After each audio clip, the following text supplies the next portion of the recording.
O Horror de Dunwich, escrito por H.P. Lovecraft. O Horror de Dunwich, Górgonas e Hidras e Quimeras, histórias terríveis sobre Seleno e as Harpias, talvez se reproduzam no imaginário da superstição, mas já existiam antes. Essas criaturas são transcrições, tipos, os arquétipos estão em nós e são eternos. De que outra forma a narrativa daquilo que em vigília sabemos ser falso seria capaz de nos causar temor?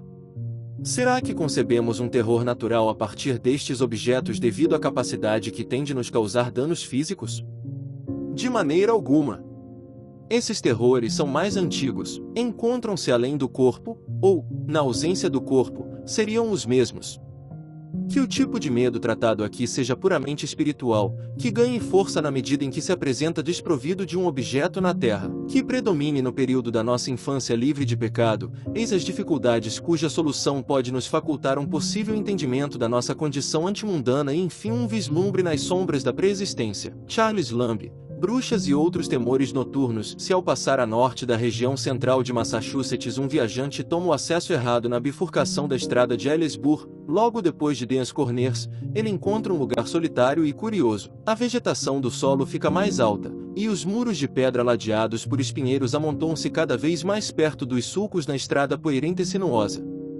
As árvores das várias faixas de floresta parecem grandes demais, e as ervas selvagens, arbustos e gramas atingem uma exuberância raramente vista em regiões habitadas. Ao mesmo tempo, os campos plantados parecem singularmente escassos e estéreis, enquanto as casas ostentam um aspecto surpreendentemente uniforme de antiguidade, sordidez e dilapidação. Sem saber por quê, o viajante hesita em pedir informações às figuras retorcidas e solitárias vislumbradas de vez em quando em soleiras decrépitas nas pradarias inclinadas e salpicadas de rochas.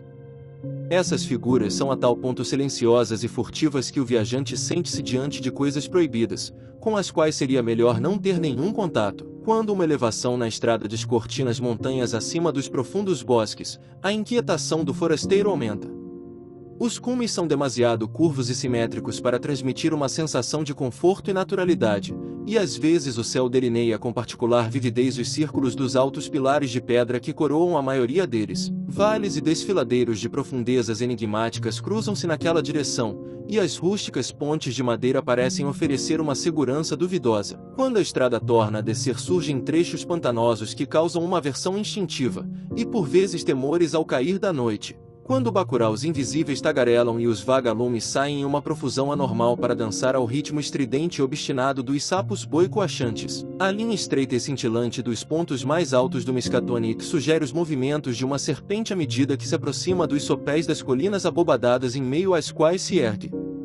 À medida que as colinas se aproximam, o viajante percebe mais as encostas verdejantes do que os cumes coroados pelas rochas. Essas encostas são tão escuras e tão íngremes que o forasteiro deseja que se mantivessem ao longe, mas não há outra estrada por onde escapar. Do outro lado de uma ponte coberta, encontra um pequeno vilarejo aninhado entre o rio e a encosta vertical da Round Mountain e percebe um amontoado de mansardas apodrecidas que indicam um período arquitetônico anterior ao de toda a região circunjacente. Não é nada reconfortante ver, ao chegar mais perto, que a maioria das casas encontra-se abandonada e em ruínas, e que a igreja de Corochel desabado abriga o único estabelecimento comercial decrépito do vilarejo.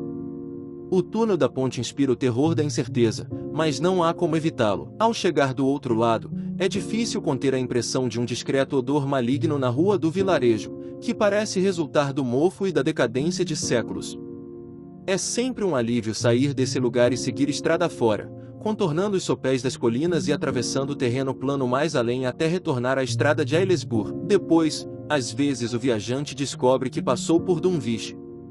Os forasteiros visitam Dunwich com a menor frequência possível, e desde uma certa estação de horror toda a sinalização que apontava para o vilarejo foi retirada. O cenário, considerado segundo os ditames do cânone estético vulgar, é mais bonito do que o normal. Mesmo assim, não há influxo de artistas ou turistas de verão. 2 séculos atrás, quando boatos sobre o sangue de bruxas, rituais de adoração a Satanás e estranhas presenças na floresta eram levados a sério, em geral se ofereciam motivos para evitar o local. Na época sensata em que vivemos, desde que o horror de Dunwich em 1928 foi silenciado por aqueles que tinham o bem-estar do vilarejo e do mundo no coração, as pessoas evitam-no sem saber ao certo por quê. Talvez o motivo, embora não possa causar efeito em forasteiros desinformados, seja que os nativos agora se encontram em um estado repulsivo de decadência, uma vez que seguiram pelo caminho do retrocesso comum em vários recantos da Nova Inglaterra, acabaram formando uma raça própria, com os estigmas bem definidos da degeneração mental e física provocada por casamentos consanguíneos.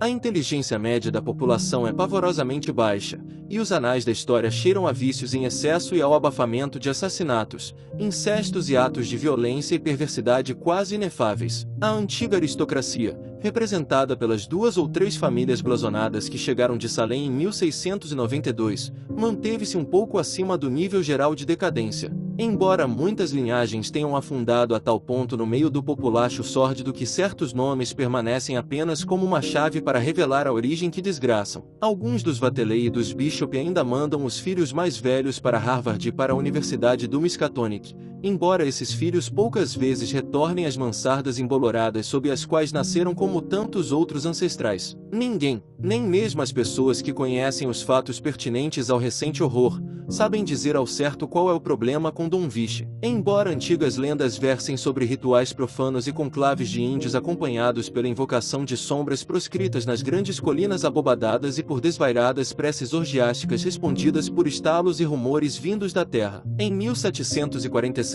o reverendo Abijah Adley, recém-chegado à igreja congregacional em Dunwich Village, deu um sermão memorável sobre a proximidade de Satã e de uma hoste de diabretes, no qual disse: devemos admitir que essas blasfêmias de um séquito de demônios infernais são assuntos de conhecimento demasiado comum para que sejam negadas. Tendo as vozes abafadas de Azazel e Buzael, de Belzebu e Belial sido ouvidas nos subterrâneos por mais de uma vintena de testemunhas vivas, eu mesmo, pouco mais de 2 semanas atrás, flagrei o inconfundível discurso dos poderes do mal na colina atrás da minha casa, o qual se fez acompanhar de pancadas e rumores, gemidos, arranhões e sibilos, tais como não existem coisas nessa terra capazes de provocar, e que de certo vieram das grutas que somente a magia negra consegue descobrir, e somente o demônio destranca.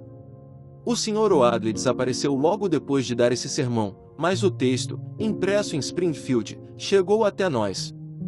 Barulhos das colinas ainda são relatados ano após ano, e permanecem como um enigma para os geólogos e fisiógrafos. Outras tradições fazem menção a odores fétidos próximo aos pilares de pedra que coroam as colinas e a presenças aéreas que podem ser ouvidas a certas horas em determinados pontos no fundo dos enormes vales, enquanto ainda outras tentam explicar o canteiro do diabo, uma encosta estéril e maldita onde nenhuma árvore, arbusto ou grama cresce. Além do mais, os nativos têm um medo mortal dos numerosos bacuraus que erguem a voz nas noites quentes.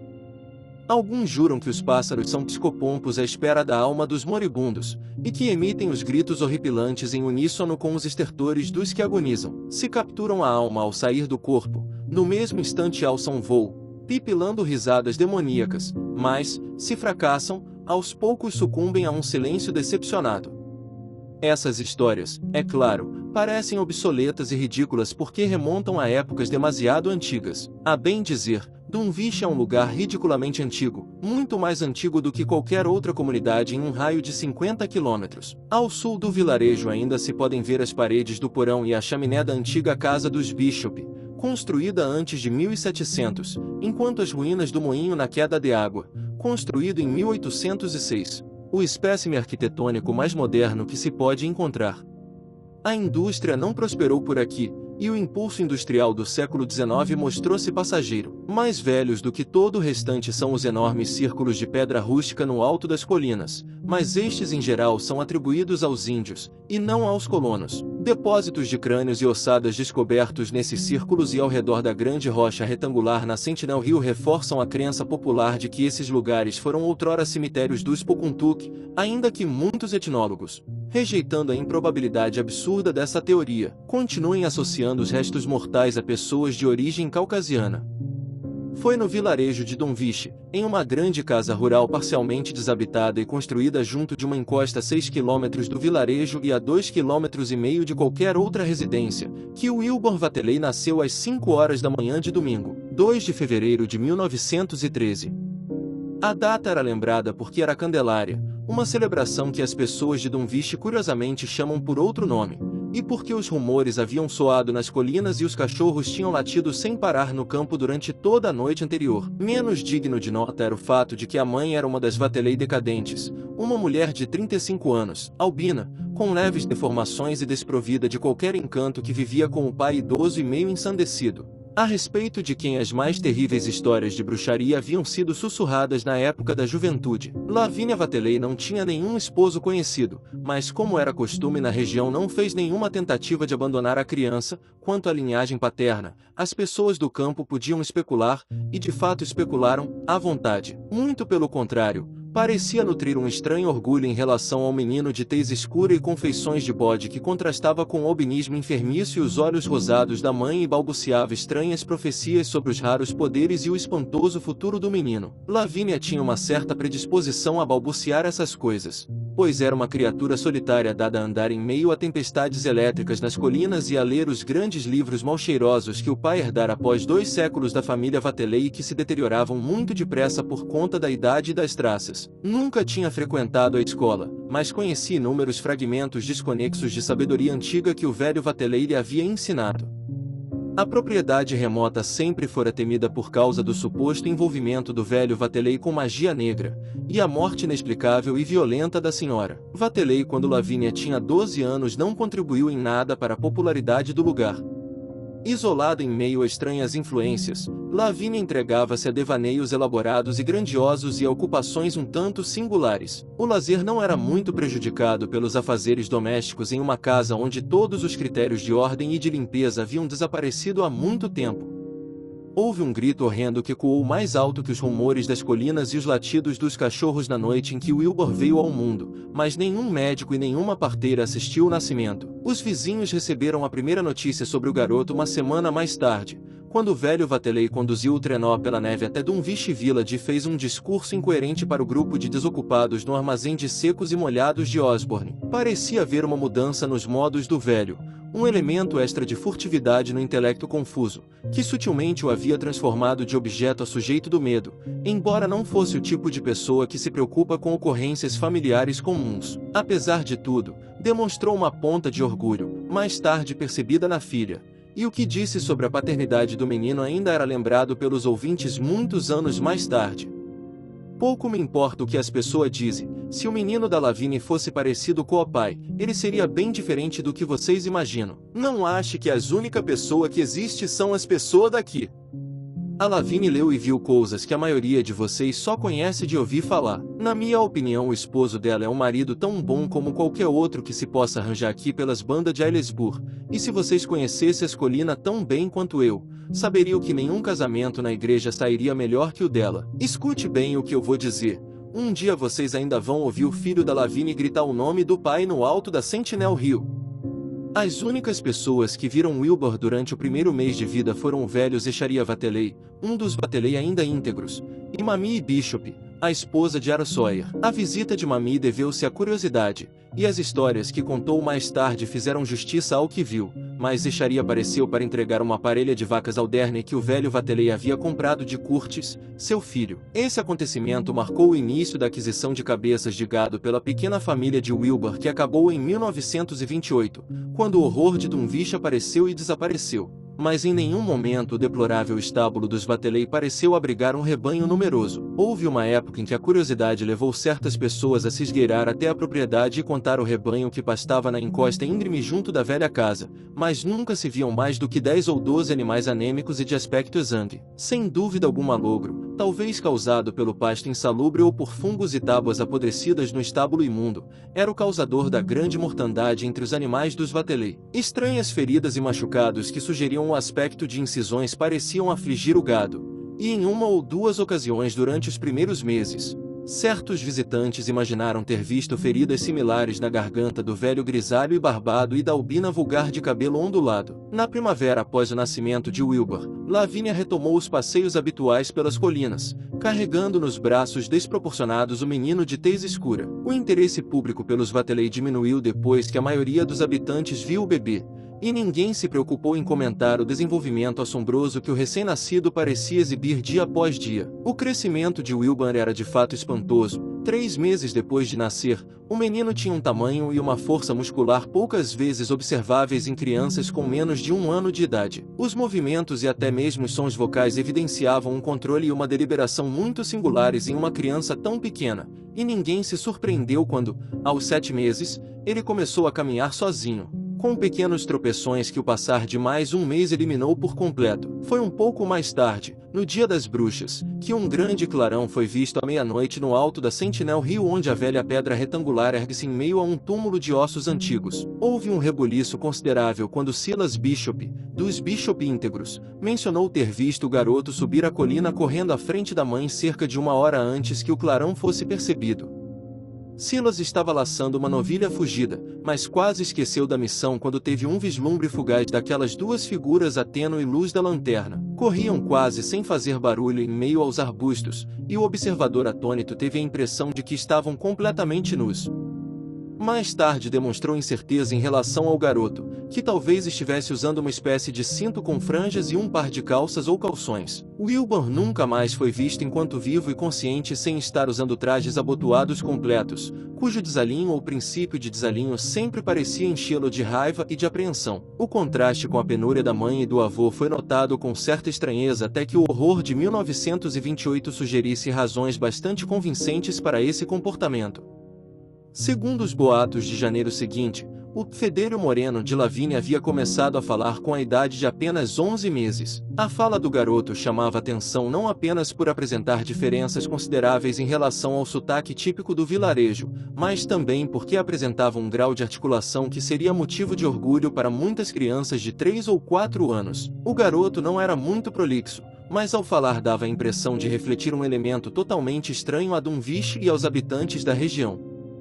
Essa estranheza não estava no que costumava dizer, nem nas expressões que usava, mas parecia estar vagamente relacionada à entonação ou aos órgãos internos que produziam os sons falados. O aspecto facial também era notável pela maturidade, pois, embora tivesse herdado o queixo quase inexistente da mãe e do avô, o nariz firme e bem talhado de Wilbur unia-se à expressão dos olhos grandes e escuros, quase latinos, para conferir-lhe um certo ar de maturidade e de inteligência quase sobrenatural. Apesar da aparência brilhante, no entanto, era feio ao extremo. Havia algo que sugeria um bode ou algum outro animal nos lábios grossos, na pele amarela de poros dilatados, no grosso cabelo ondulado e nas estranhas orelhas alongadas. Logo passou a sofrer uma rejeição ainda mais forte do que a mãe e o avô. E todas as conjecturas a respeito do garoto eram temperadas com alusões aos feitiços lançados outrora pelo velho Vatelei e a vez em que as colinas estremeceram quando gritou o pavoroso nome de Yog-Sothoth no interior de um círculo de pedras com um grande livro aberto nos braços.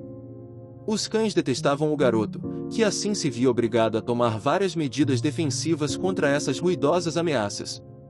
Nesse meio tempo o velho Vatelei continuou a comprar reses sem aumentar o rebanho de qualquer maneira perceptível. Também começou a cortar lenha para reparar as partes não utilizadas da casa, uma construção espaçosa com um telhado de 2 águas e os fundos escavados diretamente na encosta rochosa, cujos 3 aposentos térreos menos arruinados sempre tinham sido suficientes para si e para a filha. O velho devia ter reservas prodigiosas de energia para executar todo aquele trabalho pesado, e, embora às vezes ainda balbuciasse frases desconexas, os trabalhos de carpintaria evidenciavam uma capacidade indubitável de fazer cálculos precisos. Começou assim que Wilbur nasceu, quando um dos inúmeros armazéns de ferramentas foi organizado, revestido com ripas de madeira e equipado com uma nova e robusta fechadura.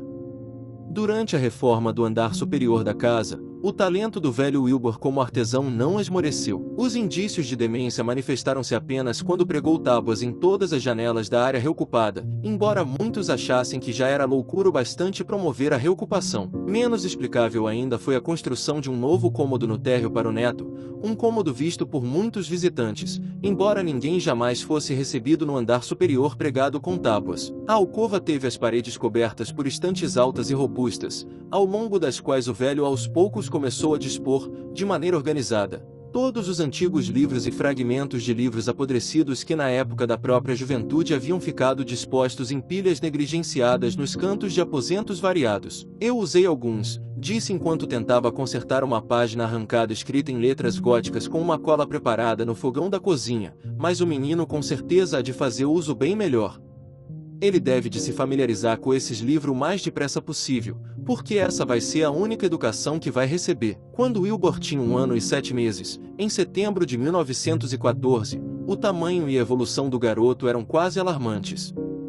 Tinha a altura de uma criança de 4 anos, falava com fluência e exibia uma inteligência nada menos do que espantosa.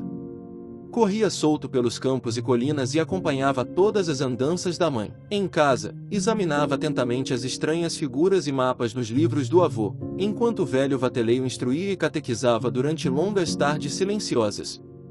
Neste ponto a reforma da casa estava concluída, e as pessoas que a viram perguntaram-se por que uma das janelas superiores tinha sido transformada em uma sólida porta de tábuas. Era uma janela nos fundos da empena que dava para o leste, perto da colina, e ninguém conseguia imaginar por que uma rampa de madeira fora construída desde o chão até lá. Quando a reforma estava prestes a ser concluída, as pessoas notaram que o armazém de ferramentas, trancado e totalmente revestido por ripas de madeira desde o nascimento de Wilbur, tinha sido abandonado mais uma vez. A porta abriu-se sem que ninguém percebesse, e ao entrar no armazém certa vez durante uma visita relativa à venda de gado para o velho Vatelei, Aaron Sawyer ficou impressionado com o singular odor que encontrou. Segundo disse, um fedor mais intenso do que qualquer outro cheiro que tivesse sentido ao longo de toda a vida, à exceção do fedor que pairava sobre os círculos indígenas no alto das colinas e que não poderia vir de qualquer coisa salubre desse mundo. Mesmo assim, as casas e os galpões de Dunwich nunca ganharam fama por conta do asseio olfatório. Nos meses seguintes não houve nenhum evento visível, mas todos juravam que os misteriosos barulhos nas colinas aos poucos ficavam mais audíveis. Na noite de Walpurgis de 1915 tremores foram sentidos até mesmo em Aylesbury, e o Dia das Bruxas subsequente trouxe um rumor subterrâneo acompanhado por estranhas irrupções de chamas, bruxaria dos Vatelei, no pico da Sentinel Hill. Wilbur crescia de maneira assombrosa, e aos 4 anos parecia um rapaz. Era um leitor ávido, mas falava ainda menos do que antes. Uma taciturnidade permanente o absorvia, e pela primeira vez as pessoas começaram a falar sobre o olhar de maldade cada vez mais evidente naquela expressão de bode. Às vezes Wilbur balbuciava em um jargão desconhecido e entoava ritmos bizarros que enregelavam o ouvinte com uma sensação de terror inexplicável. A aversão demonstrada pelos cães tornou-se um fenômeno de conhecimento público, e o garoto era obrigado a andar sempre armado com uma pistola para garantir a própria segurança no campo. O uso ocasional da arma pouco serviu para aumentar sua popularidade entre os proprietários dos guardiões caninos. Os poucos visitantes em geral encontravam Lavínia sozinha no térreo, enquanto estranhos gritos e passadas soavam no segundo andar pregado com tábuas. Ela negava-se a revelar o que o pai e o garoto faziam lá em cima, mas certa vez empalideceu e demonstrou um medo fora do comum quando um vendedor de peixe itinerante tentou abrir a porta trancada que dava para os degraus em uma brincadeira. O vendedor contou para os desocupados na loja de Dunwich Village que imaginou ter ouvido os cascos de um cavalo no andar de cima. Os desocupados refletiram sobre a porta e a rampa e o gado que desaparecia com tamanha celeridade. Logo estremeceram ao relembrar as histórias sobre a juventude do velho Vatelei e as estranhas coisas invocadas da terra quando um novilho é sacrificado no momento oportuno a certas divindades pagãs. As pessoas notaram que os cachorros haviam passado a temer e a odiar toda a propriedade dos Vatelei com o mesmo temor e o mesmo ódio que demonstravam em relação ao jovem Wilbur. Em 1917 veio a guerra, e Sawyer Vatelei, proprietário de terras e presidente da junta de recrutamento local, teve bastante trabalho para encontrar uma cota de jovens de Dunwich em condições de serem mandados sequer para um campo de treinamento. O governo, alarmado por esses sinais de decadência regional generalizada, mandou vários oficiais e médicos para investigar a situação, e o resultado foi um estudo que muitos leitores de jornais da Nova Inglaterra ainda devem recordar. A publicidade que acompanhou essa investigação despertou a atenção dos repórteres para os Vatelei, e levou o Boston Globe e o Arkham Advertiser a imprimir reportagens de domingo sobre a precocidade do jovem Wilbur, a magia negra do velho Vatelei, as estantes de livros estranhos, o segundo andar fechado da antiga casa rural e a estranheza de toda a região e dos barulhos nas colinas. Wilbur tinha 4 anos e meio na época, mas parecia um rapaz de 15.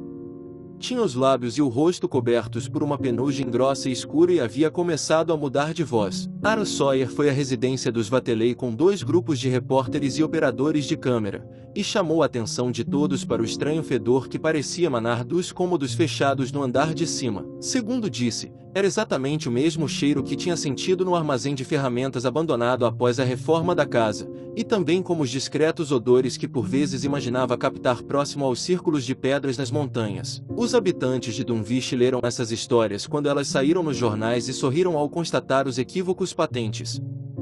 Ninguém entendeu por que os autores haviam chamado tanta atenção para o fato de que o velho Vateley sempre pagava pelo gado com moedas de ouro antigas ao extremo. Os Vateley receberam os visitantes com evidente desgosto, mas não se atreveram a atrair mais publicidade, ainda se recusando a falar ou resistindo com violência. Por uma década os anais da família Vateley desaparecem em meio à vida cotidiana de uma comunidade mórbida habituada aos próprios costumes estranhos e endurecida em relação às orgias na noite de Walpurgis e no Dia das Bruxas. 2 vezes por ano fogueiras eram acesas no alto da Sentinel Hill, e por volta dessas épocas os rumores da montanha retornavam com violência cada vez maior, e em todas as estações havia uma movimentação estranha e aziaga na casa solitária. Com o passar do tempo os visitantes começaram a relatar sons ouvidos no andar superior mesmo quando toda a família estava no térreo e a fazer questionamentos acerca da rapidez ou da lentidão com que as vacas e os novilhos eram oferecidos em sacrifício. Cogitou-se fazer uma queixa na Sociedade Protetora dos Animais,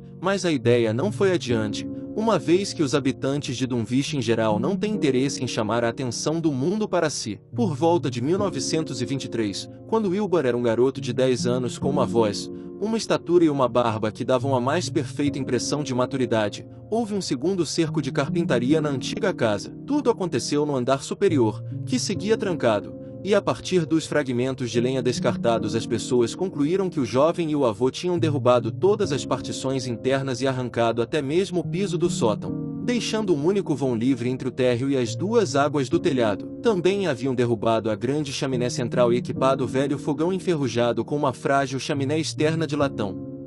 Na primavera após esses acontecimentos o velho Vateley percebeu um aumento no número de bacuraus que vinham de Cold Spring Glen cantar sob a janela do quarto à noite. Parecia atribuir um significado profundo a essa circunstância e disse aos desocupados no armazém de secos e molhados de Osborne que sua hora estava chegando. Agora eles assoviam em sintonia com a minha respiração, disse, e eu acho que estão se preparando para pegar a minha alma. Ele sabe que ela está saindo para fora e não tem a menor intenção de deixar ela escapar. Vocês vão saber se eles me pegaram ou não depois que eu me for. Se me pegarem, vão ficar cantando e rindo até o dia raiar. Se não, vão se aquietar um pouco. Acho que eles e as almas que andam caçando por aí devem de ter uns belos de uns entreveiro de vez em quando. Na noite de Lamas de 1924, o Dr. Ogunton, de Aylesbury, foi chamado às pressas por Wilbur Vateley, que tinha vergastado o último cavalo remanescente através da escuridão e telefonado do armazém de Osborne no vilarejo. O médico encontrou o velho Vateley em estado grave, com palpitações e uma respiração estertorante que anunciavam a proximidade do fim. A filha albina disforme e o estranho neto barbado permaneceram ao lado da cabeceira, enquanto inquietantes sugestões de um escorrer ou de um chapinhar como as marolas de uma praia plana vinham do abismo logo acima. O médico, no entanto, manifestou singular preocupação com o alarido dos pássaros noturnos lá fora, uma legião aparentemente sem fim de bacuraus que cantavam mensagens infinitas em repetições diabolicamente sincronizadas com os arquejos estertorantes do velho moribundo. Era uma cena espantosa e sobrenatural, parecida, pensou o Dr. Ogunton, com toda a região que a contragosto havia adentrado para atender à ocorrência urgente. Por volta da 1 hora o velho Vateley recobrou a consciência e interrompeu os estertores para tossir algumas palavras ao neto. Mais espaço, Willie, mais espaço em breve. Você está crescendo, mas aquilo cresce depressa. Logo vai estar pronto para servir você. Abra o caminho para Yog-Sothoth com o longo cântico que está na página 751 da edição completa, e depois toque fogo na prisão com um fósforo. Nenhum fogo da terra pode queimar aquilo. Sem dúvida o velho estava louco. Depois de um intervalo em que a revoada de bacuraus ajustou os gritos ao novo ritmo enquanto certos indícios dos estranhos barulhos nas colinas se ouviam ao longe, acrescentou mais 1 ou 2 frases. Dê de comer Pr ele, Willie, e atente para a quantidade, mas não deixe que cresça rápido demais pro lugar, porque se ele arrombar o esconderijo ou sair para a rua antes de você abrir caminho para Yog-Sothoth, não vai resolver nada. Só as criaturas do além pode fazer aquilo se multiplicar e dar certo. Só as criaturas do além, os ancião que querem voltar, mas logo a fala deu lugar a novos arquejos, e Lavínia gritou ao perceber que os bacuraus acompanharam a mudança. A situação continuou assim por mais uma hora, quando veio o estertor final. O Dr. Ogonton fechou as pálpebras enrugadas por sobre os olhos cinzentos e vidrados enquanto o tumulto dos pássaros aos poucos dissipou-se em silêncio. Lavínia chorou, mas Wilbur apenas conteve uma risada quando um leve rumor fez-se ouvir mais uma vez nas colinas. Não pegaram ele, balbuciou com um vozeirão grave. Por essa época Wilbur era um especialista de tremenda erudição no campo a que se dedicava, e graças às correspondências que trocava era conhecido por vários bibliotecários em lugares distantes onde os livros raros e proscritos de outrora se encontram guardados. Era cada vez mais odiado e temido nos arredores de Dunwich por conta de certos desaparecimentos de crianças atribuídos a si de maneira vaga, porém sempre foi capaz de silenciar as investigações valendo-se do medo ou da reserva de ouro antigo que, como na época dos avós, continuava sendo enviada com regularidade e em quantidades cada vez maiores para a aquisição de cabeças de gado. Wilbur tinha um aspecto incrivelmente maduro nesse ponto, e a altura, tendo alcançado o limite máximo da idade adulta, dava a impressão de que diminuiria a partir de então. Em 1925, quando um correspondente erudito da Universidade do Miskatonic visitou-o e foi embora pálido e intrigado, media exatos 2 metros e 5 centímetros. Ao longo dos anos, Wilbur vinha tratando a mãe deformada e albina com um desprezo cada vez mais intenso, e por fim a proibiu de acompanhá-lo até as colinas na noite de Valpurgis e no Dia das Bruxas. E no ano de 1926 a pobre criatura admitiu para Mamie Bishop que sentia medo do filho. Ele tem mais mistérios do que eu saberia explicar, Mamie, disse. E nesses últimos tempos tem acontecido coisas que nem eu sei. Juro por Deus, eu não sei o que ele quer nem o que tá tentando fazer. Naquele dia das bruxas os barulhos da colina soaram mais altos do que nunca, e o fogo ardeu no alto da Sentinel Hill como de costume. Mas as pessoas de Dunwich prestaram mais atenção aos gritos rítmicos das enormes revoadas de bacuraus tardios que pareciam ter se reunido nas proximidades da escura propriedade dos Vatelay. Depois da meia-noite as notas estridentes transformaram-se em uma espécie de caxinada demoníaca que tomou conta de todo o campo e silenciou apenas com o raiar do dia. Então os pássaros desapareceram voando em direção ao sul, que os aguardava havia mais de um mês. O significado de tudo isso ficou claro apenas mais tarde. Não houve nenhum relato de camponeses mortos, mas a pobre Lavínia Vatelay, a albina disforme, nunca mais foi vista.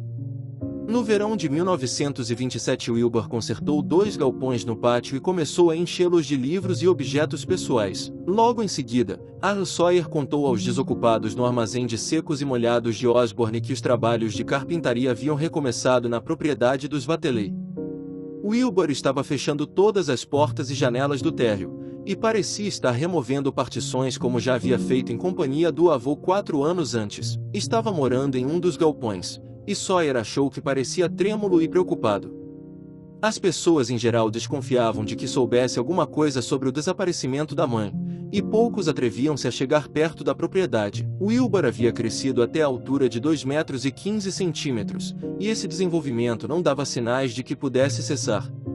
O inverno seguinte trouxe um acontecimento não menos estranho do que a primeira viagem de Wilbur para fora da região de Dunwich. As correspondências com a Widener Library em Harvard, a Bibliothèque Nationale em Paris, o Museu Britânico, a Universidade de Buenos Aires e a Biblioteca da Universidade do Miskatonic em Arkham não foram o bastante para conseguir o empréstimo de um livro que buscava desesperadamente, de modo que no fim Wilbur resolveu ir pessoalmente, desleixado, sujo, com a barba por fazer e o dialeto grosseiro, consultar o exemplar na Universidade do Miskatonic, que era o mais próximo em termos geográficos, com quase 2,5 metros de altura. Depois de comprar uma valise barata no armazém de secos e molhados de Osborne, esse gárgula sombrio e com feições de bode apareceu certo dia em Arkham em busca do temível volume guardado a 7 chaves na biblioteca da universidade. O pavoroso Necronomicon do árabe louco Abdul al-Yazid, na edição latina de Olaus Vormius, impressa na Espanha durante o século XVII. Wilbur nunca tinha estado na cidade antes, mas não tinha nada em mente a não ser chegar ao campus da universidade, onde, a bem dizer, passou sem dar atenção pelo enorme cão de guarda com afiados dentes brancos que latiu com uma fúria e uma inimizade sobrenaturais e puxou a correia em um verdadeiro frenesi. Wilbur tinha consigo um exemplar inestimável mas imperfeito com a versão inglesa do Dr. D. deixada de herança pelo avô, e ao obter acesso ao exemplar latino começou de imediato a cotejar os dois textos no intuito de encontrar uma certa passagem que deveria estar na 751ª página do volume defeituoso. As boas maneiras obrigaram-no a revelar esse tanto ao bibliotecário, o mesmo erudito Henry Armitage, mestre em ciências humanas pela Universidade do Miskatonic, Ph.D. pela Universidade de Princeton, doutor em Lit pela Universidade John Hopkins, que em outra ocasião tinha visitado a fazenda e que naquele instante o atormentava com perguntas. Admitiu que estava procurando uma espécie de fórmula ou de encantamento que contivesse o medonho nome Yog-Sothoth, e que havia ficado surpreso ao encontrar discrepâncias, repetições e ambiguidades que tornavam a tarefa um tanto difícil.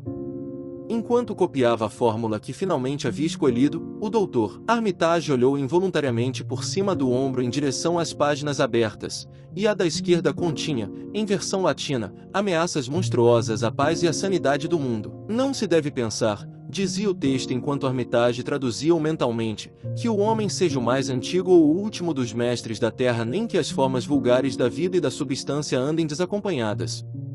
Os anciões foram, os anciões são e os anciões serão. Não nos espaços que conhecemos, mas entre um e outro, os anciões caminham, serenos e primevos, adimensionais e invisíveis para nós. Yog-Sothoth conhece a passagem. Yog-Sothoth é a passagem. Yog-Sothoth é a chave e o guardião da passagem. O passado, o presente e o futuro encontram-se em Yog-Sothoth. Yog-Sothoth sabe onde os anciões ressurgiram da antiguidade, e onde eles hão de ressurgir outra vez. Sabe por onde eles caminharam nos campos da terra e por onde eles ainda caminham, e por que ninguém consegue vê-los enquanto caminham. Pelo cheiro, os homens às vezes sentem a presença dos anciões, porém a aparência deles permanece oculta aos homens, salvo pelos traços das proles que geraram com a humanidade, e dentre essas existem diversos tipos, tão variados entre si quanto mais genuíno ídolo humano e a forma sem aspecto nem substância que é eles. Os anciões caminham invisíveis e torpes em lugares ermos onde as palavras foram ditas e os ritos uivados nas respectivas estações. O vento sussurra com as vozes deles, e a terra murmura com a consciência deles. Eles derrubam a floresta e destroem a cidade, contudo nenhuma floresta e nenhuma cidade pode ver a mão que golpeia. Kadat na desolação gelada conheceu-os, mas que homem conhece Kadat? O deserto de gelo ao sul e as ilhas submersas no oceano abrigam pedras que trazem o símbolo deles gravado, mas quem viu a cidade sob o manto de gelo ou a torre inviolável há tanto tempo ornada por algas e cracas? O grande Tulu é primo deles, porém consegue vê-los somente através de uma névoa difusa.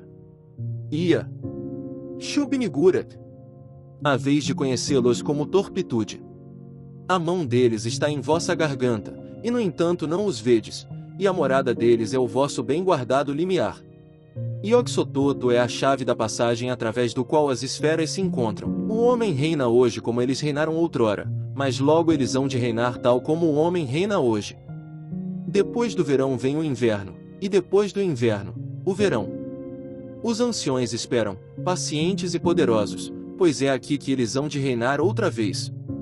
O Dr. Armitage, associando a leitura ao que tinha ouvido a respeito de Don Viche e das agourentas presenças no lugar, bem como a respeito de Wilbur Vateley e da obscura e horrenda aura do rapaz, que o acompanhava desde o nascimento suspeito até a nuvem de um provável matricídio, sentiu uma onda de pavor tangível como o gélido sopro do túmulo. O gigante curvo e com feições de bode que tinha diante de si parecia a prole de outro planeta ou de outra dimensão, uma criatura apenas parcialmente humana, que remontava aos abismos negros de essência e entidade que se estendem como espectros titânicos para além de todas as esferas da força e da matéria, do espaço e do tempo. No mesmo instante, Wilbur ergueu a cabeça e começou a falar com uma voz estranha e ribombante que sugeria órgãos fonadores diferentes dos que se observam nos homens comuns. Senhor Armitage, disse, acho que eu vou ter que levar esse livro para casa. Tenho as coisas aqui que eu preciso experimentar nuas condições impossíveis de conseguir aqui dentro, e seria um pecado deixar a burocracia me impedir. Deixa eu levar o livro e eu juro que ninguém nunca vai ficar sabendo. Nem preciso dizer que vou tomar o maior cuidado. Não fui eu que deixei esse meu exemplar no estado que está. Wilbur se interrompeu ao ver a recusa no rosto do bibliotecário e em seguida adotou uma expressão arguta no semblante de bode. Armitage, prestes a sugerir que o consulente tirasse cópias dos trechos desejados, deteve-se ao pensar de repente nas possíveis consequências. Era responsabilidade demais entregar a uma criatura daquelas a chave de acesso a esferas de tamanha blasfêmia. Vatelei percebeu o que estava acontecendo e tentou responder de maneira casual. Então tudo bem, se é isso que o senhor pensa. Talvez em Harvard os bibliotecário não seja tão cheio de 9 horas quanto o senhor, e, sem dizer mais nada, ergueu-se e saiu do prédio, sempre se abaixando ao atravessar o vão das portas. Armitage ouviu os latidos selvagens do enorme cão de guarda e examinou o caminhar simiesco de Vatelei enquanto este atravessava o trecho do campus visível a partir da janela. Lembrou-se dos relatos fantásticos que havia escutado e recordou-se das velhas histórias dominicais no Advertiser, bem como do folclore que havia escutado de rústicos e moradores de Donviche durante a visita ao vilarejo. Coisas invisíveis que não pertenciam à Terra, ao menos não às 3 dimensões terrestres que conhecemos, corriam fétidas e horrendas pelos vales da Nova Inglaterra e espreitavam de maneira obscena no alto das montanhas. Quanto a isso, o bibliotecário estava convencido de longa data, mas naquele instante teve a impressão de sentir a presença imediata de uma parte terrível desse horror insidioso e de vislumbrar um movimento demoníaco nos domínios do pesadelo ancestral e outrora inerte. Trancou o Necronomicon com um calafrio de desgosto, mas na biblioteca ainda pairava um fedor blasfemo e ignoto. "A vez de conhecê-los como torpitude", disse. Claro, o fedor era o mesmo que o havia nauseado na fazenda dos Vatelei menos de 3 anos atrás. Armitage pensou mais uma vez em Wilbur, com aspecto de bode de maus agouros, e riu com escárnio ao relembrar os boatos sobre a paternidade do rapaz. "Casamentos consanguíneos?", balbuciou a meia voz para si mesmo. "Meu Deus, que simplórios! Se alguém lhes mostrasse o grande deus Pan de Arthur Machen, todos achariam que se trata de um mero escândalo de Donviche. Mas o que influência maldita e amorfa dessa terra tridimensional ou do além, era o pai de Wilbur, nascido na Candelária, 9 meses depois da noite de Valpurgis de 1912, quando boatos sobre os estranhos barulhos subterrâneos chegaram até Arkham, o que caminhou sobre as montanhas naquela noite de Valpurgis. Que horror de Roodmas aferrou-se ao mundo na substância da carne e do sangue. Durante as semanas a seguir, o Dr. Armitage tentou colher a maior quantidade possível de informações a respeito de Wilbur Vatelei e das presenças amorfas nos arredores de Donviche. Entrou em contato com o Dr. Ogonton, de Aylesbury, que havia cuidado do velho Vatelei durante a última doença, e ficou muito intrigado pelas últimas palavras do avô tal como foram citadas pelo médico. Uma nova visita a Donviche Village trouxe poucas novidades, mas um exame atento do Necronomicon, nas partes que Wilbur havia procurado com tanta avidez, parecia fornecer pistas terríveis sobre a natureza, os métodos e os desejos desse estranho mal que constituía uma insidiosa ameaça ao planeta. Conversas com vários estudiosos de sabedoria arcaica em Boston e correspondências enviadas a diversas pessoas em outros lugares foram motivo de um espanto cada vez maior, que passou por vários níveis de alarme antes de chegar ao nível de genuíno temor espiritual agudo. À medida que o verão passava, ele tinha a ligeira impressão de que seria necessário tomar alguma providência a respeito dos terrores à espreita no vale superior do Miskatonic e da criatura monstruosa conhecida pelo mundo humano como Wilbur Vatelei. O horror de Donviche ocorreu entre Lamas e o equinócio de 1928, e o Dr. Armitage foi um dos que testemunhou o monstruoso prólogo do evento. No meio tempo, ouviu relatos sobre a grotesca viagem de Vatelei a Cambridge e sobre os esforços frenéticos do rapaz para retirar ou copiar trechos do Necronomicon guardado na Widener Library. Os esforços foram todos em vão, pois Armitage tinha enviado alertas urgentes para todos os bibliotecários encarregados do temível volume.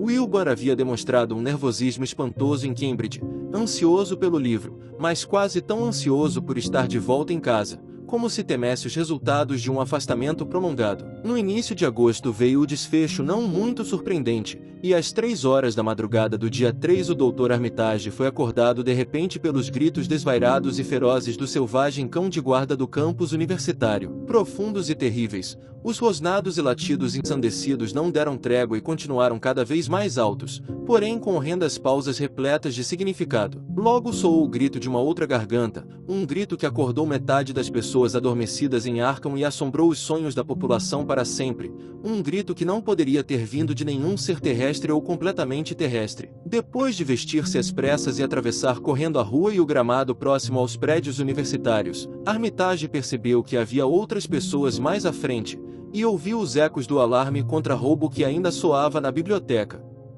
Uma janela aberta surgia negra e vazia ao luar. O que quer que houvesse entrado tinha conseguido sair, pois os latidos e os gritos, que enfim deram lugar a um misto de rosnados e gemidos, vinham sem dúvida do interior da biblioteca. O instinto avisou Armitage de que aquele não era um acontecimento para ser visto por olhos despreparados, e por esse motivo o bibliotecário empurrou a multidão para longe com autoridade enquanto destrancava a porta do vestíbulo.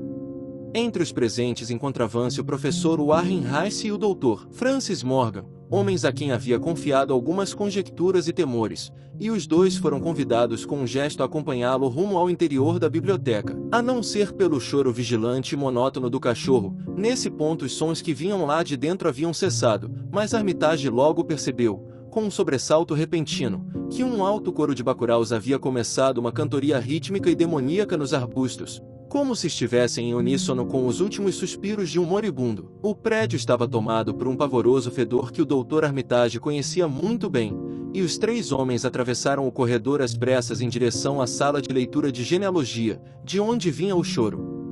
Por um instante ninguém se atreveu a acender a luz, mas logo o Dr. Armitage reuniu toda a coragem e acionou o interruptor. Um dos homens, não se sabe ao certo quem, deixou escapar um grito ao ver o que se espalhava diante dos três em meio às mesas viradas e às cadeiras derrubadas. O professor Rice afirma ter perdido a consciência por um instante, embora não tenha caído nem tropeçado. A coisa que estava recurvada de lado em meio a uma poça de sane amarelo esverdeada e muco pegajoso tinha quase 3 metros de altura, e o cachorro havia-lhe arrancado quase todas as roupas e parte da pele. A criatura ainda não estava morta, mas sofria espasmos silenciosos enquanto o peito arquejava em um monstruoso uníssono com a cantoria dos bacuraus no lado de fora. Restos de sapatos e fragmentos de vestuário estavam espalhados pelo recinto, e próximo à janela um saco de lona permanecia onde sem dúvida havia sido jogado. Perto da escrivaninha central havia um revólver caído no chão com uma cápsula percutida mas não deflagrada, que mais tarde explicou a ausência de um tiro. A coisa, no entanto, suprimia todas as outras imagens no instante da descoberta. Seria trivial e inexato dizer que nenhuma pena humana seria capaz de descrevê-la, mas pode-se dizer com propriedade que não poderia ser visualizada a contento por nenhuma pessoa cujas ideias sobre aspectos e contornos estejam demasiadamente atreladas às formas de vida encontráveis neste planeta e às 3 dimensões conhecidas. Sem dúvida a criatura era em parte humana, com as mãos e a cabeça muito reconhecíveis, e tinha o semblante de queixo pequeno e feições de bode que era a marca dos Vatelei. No entanto, o tronco e as partes inferiores eram uma incrível aberração teratológica, e apenas grossas vestes permitiriam que caminhasse sobre a terra sem se expor a confrontos ou à aniquilação. Da cintura para cima a criatura era semi-antropomórfica, embora o peito, onde as garras afiadas do cachorro permaneciam de guarda, tivesse o aspecto coriáceo e reticulado de um jacaré ou de um crocodilo. O dorso era sarapintado de amarelo e preto, e sugeria vagamente a pele escamosa de certas cobras. O que vinha abaixo da cintura, no entanto, era o pior, pois desse ponto em diante toda a semelhança humana desaparecia e uma fantasia desvairada começava.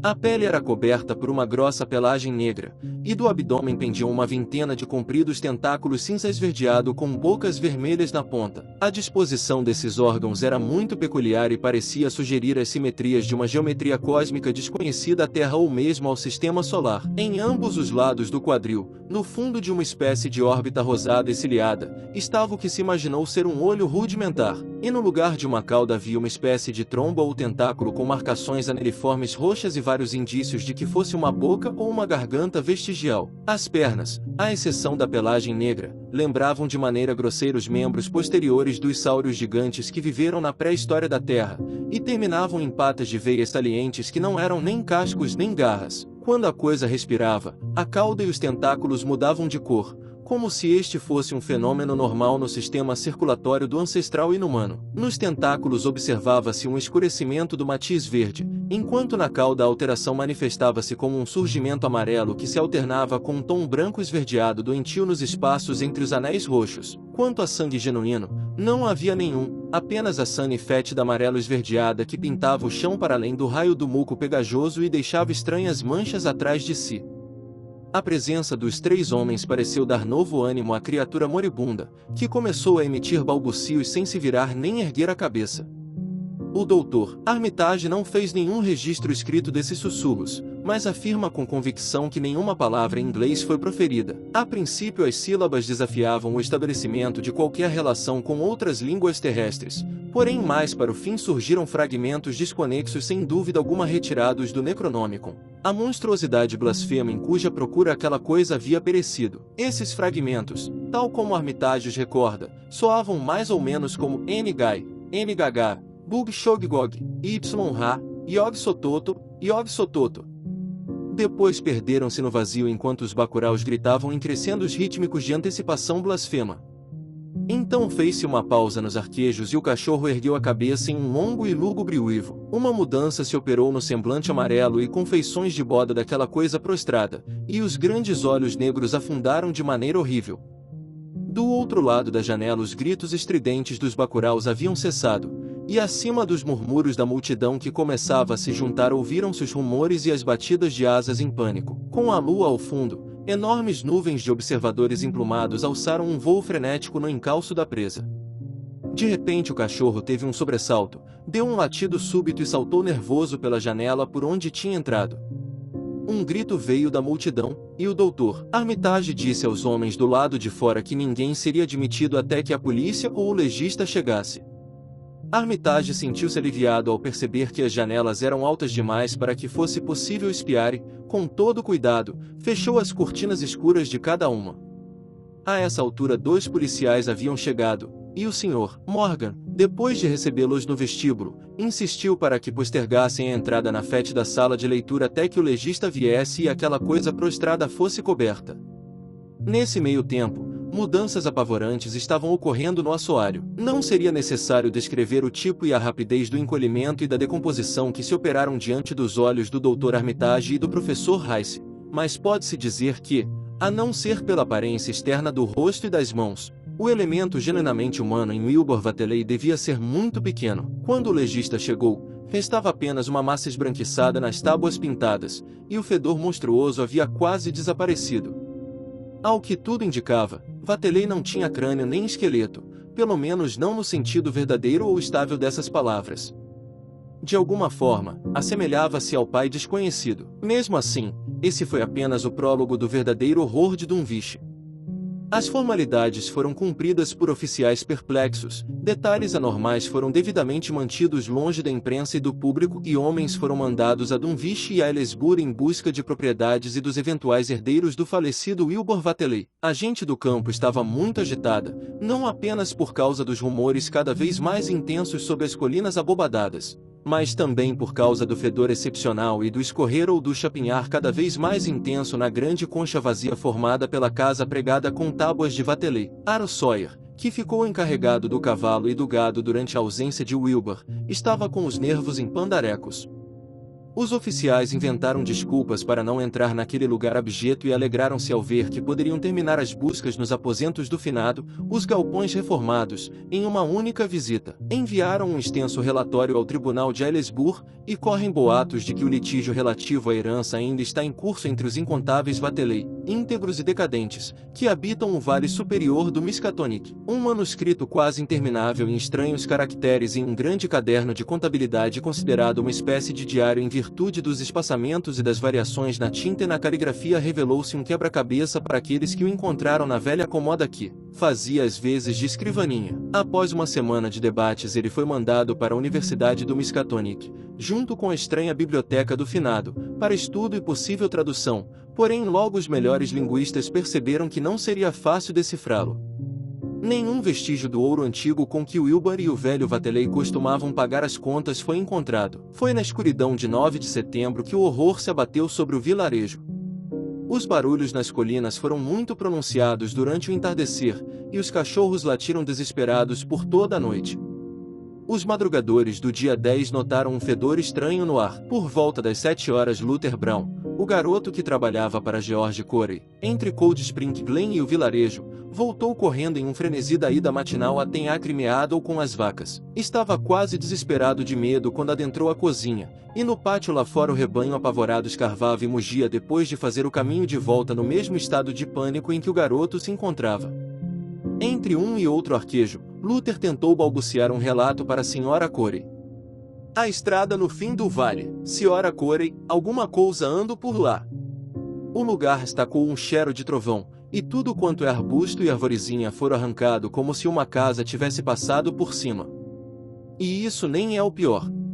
Tem uás pegada no chão, Sra. Corey, são uás pegada enorme, do tamanho de um barril, como se um elefante tivesse andado por lá. Mas parece que a coisa tinha bem mais do que 4 patas. Olhei PR uma ou duas antes de sair correndo, e vi que elas estavam tudo coberta por umas linhas que saiu do mesmo lugar, como se o chão tivesse sido batido com as enorme folha de palmeira, 2 ou 3 vezes maior do que as maior que existe, e o cheiro era horrível, que nem perto da velha casa do bruxo Vatelei. Nesse ponto o garoto hesitou e mais uma vez estremeceu com o pavor que o tinha mandado correndo de volta para casa.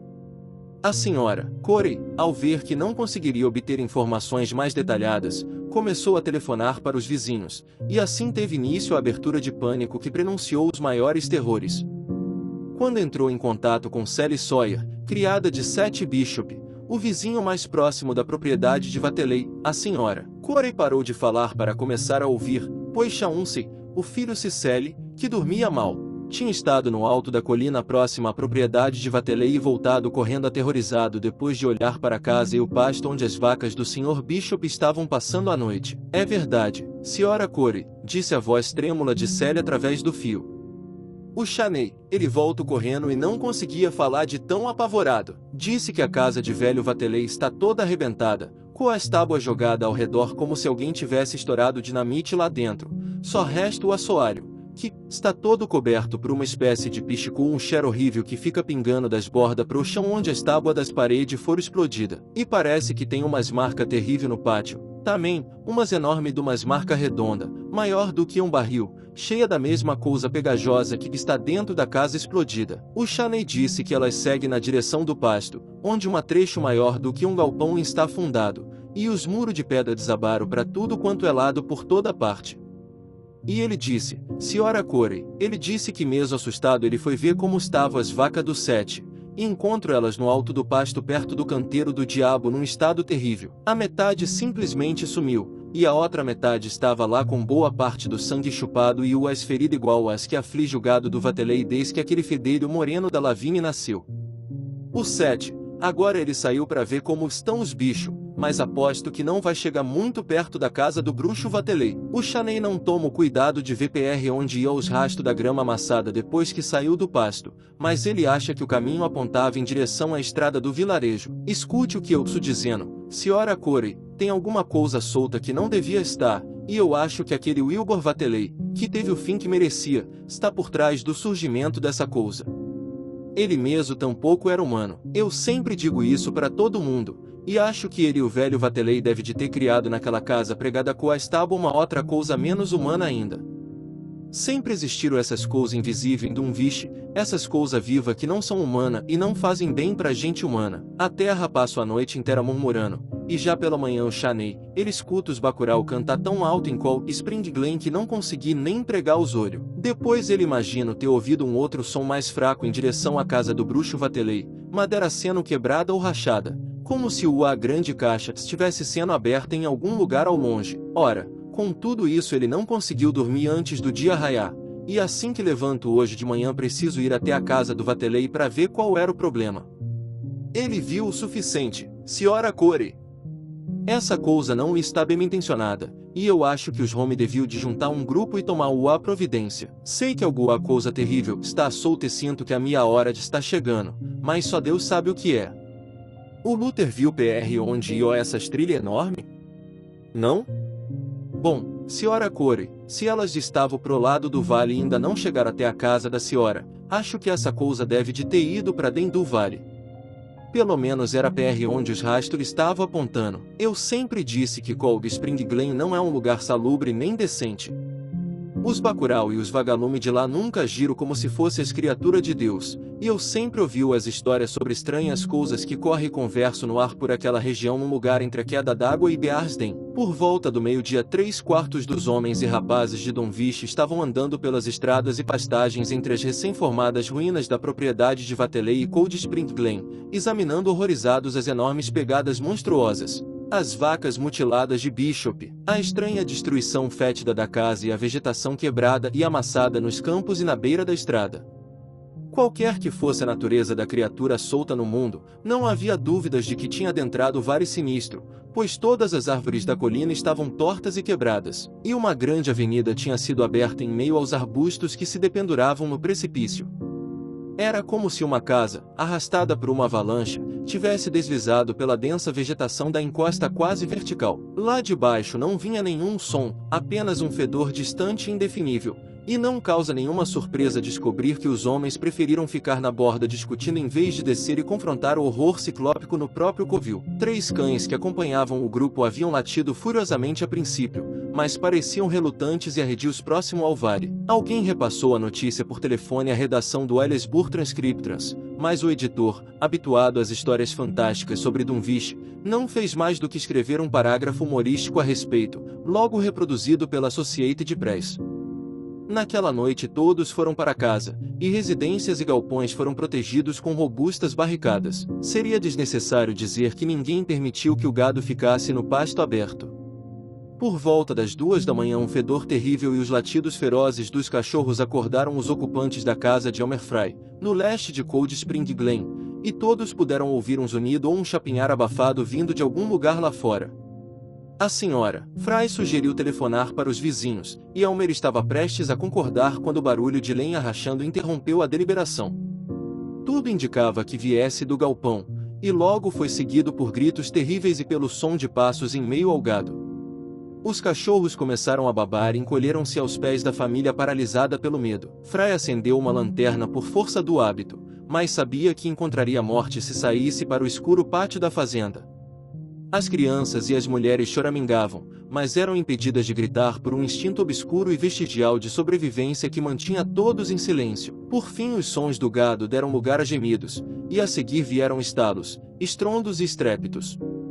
Os Fry, abraçados na sala de estar, não se atreveram a fazer nenhum movimento antes que os últimos ecos desaparecessem nas profundezas de Cold Spring Glen. Então, em meio aos gemidos lamuriosos que vinham do estábulo e a cantoria demoníaca dos bacuraus temporões no vale, Selina Fry cambaleou até o telefone e espalhou as notícias que tinha sobre a segunda fase do horror. No dia seguinte todo o campo estava em pânico, e grupos tímidos e lacônicos foram visitar o local daquela ocorrência demoníaca. 2 rastros titânicos de destruição iam do vale até a propriedade dos Fry, pegadas monstruosas cobriam a terra nua, e uma lateral do galpão vermelho havia desabado por completo. Quanto ao gado, apenas 1/4 do rebanho pôde ser encontrado e identificado. Algumas reses estavam dilaceradas em curiosos fragmentos, e todas as sobreviventes precisaram ser sacrificadas. Aaron Sawyer sugeriu que buscassem ajuda em Aylesbury ou em Arkham, mas outros insistiram em dizer que não adiantaria. O velho Zebulon Vateley, de uma linhagem que pairava entre a integridade e a decadência, fez alusões obscuras a rituais praticados no alto das colinas.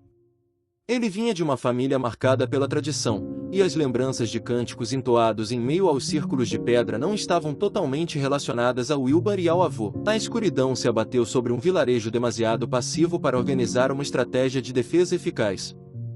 Em certos casos, famílias próximas reuniam-se e faziam vigílias na escuridão sob o mesmo teto, mas em geral o que se via era uma simples repetição das barricadas da noite anterior e do gesto fútil e ocioso de carregar mosquetes e deixar forçados em lugares de fácil acesso. No entanto, nada acontecia, à exceção de alguns barulhos nas colinas, e quando o dia raiava muitos nutriam a esperança de que o horror tivesse ido embora tão depressa quanto havia chegado. Certos espíritos destemidos sugeriram uma expedição de ofensiva ao fundo do vale, porém não se atreveram a dar um exemplo à maioria ainda recalcitrante. Quando a noite caiu mais uma vez as barricadas se repetiram, embora menos famílias estivessem reunidas.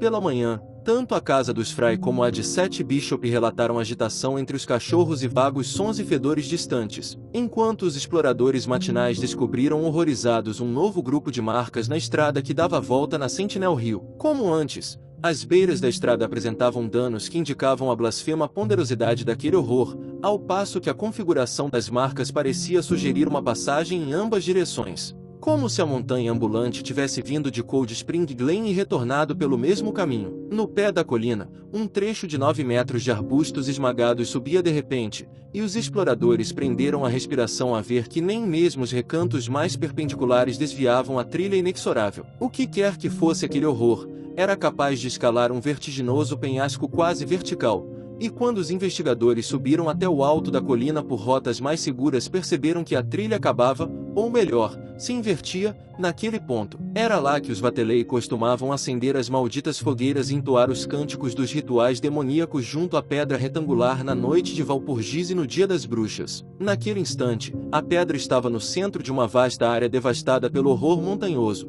enquanto a superfície levemente côncava revelava o depósito fétido de um muco pegajoso idêntico ao observado no chão da arruinada residência dos Vatelei quando o horror escapou.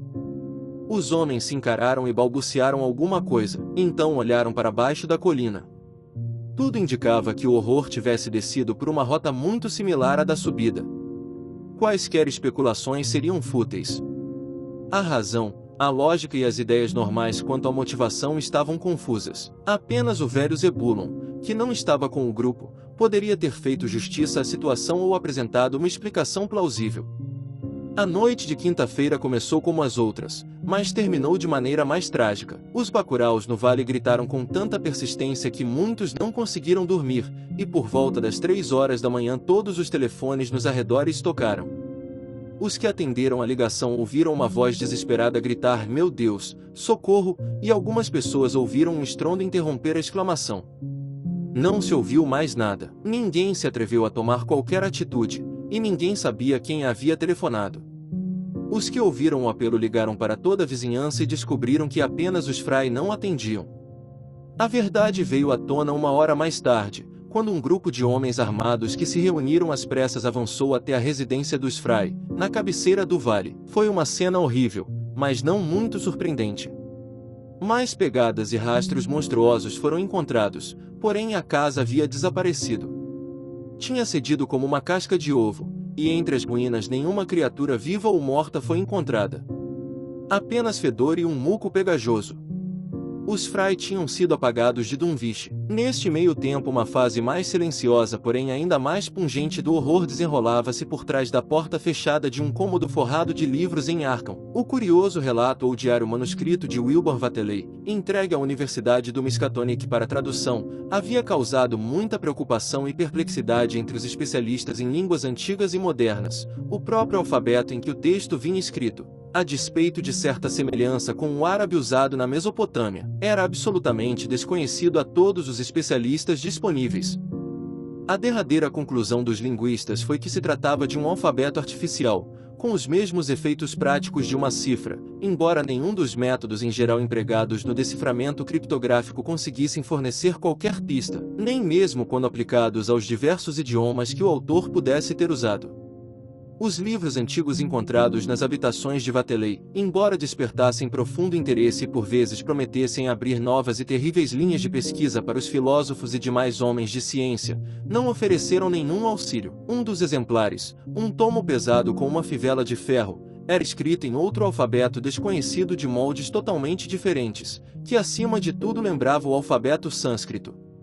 O velho caderno foi enfim entregue aos cuidados do Dr. Armitage, não por conta do peculiar interesse que nutria em relação aos assuntos ligados a Vatelei, mas também por conta da ampla formação linguística e dos conhecimentos que detinha sobre as fórmulas místicas da Antiguidade e da Idade Média. Armitage imaginava que o alfabeto usado pudesse ser um artifício esotérico empregado por certos cultos proscritos que remontam a tempos antigos e mantém muitas formas e tradições dos magos que habitavam o mundo sarraceno. Essa questão, no entanto, não era considerada vital, uma vez que seria desnecessário conhecer a origem dos símbolos se, conforme imaginava, estivessem sendo empregados como uma cifra em uma língua moderna. Armitage acreditava que, em virtude do grande volume de texto envolvido, o escritor dificilmente teria se dado o trabalho de usar um idioma que não fosse o próprio, a não ser talvez em certas fórmulas e encantamentos.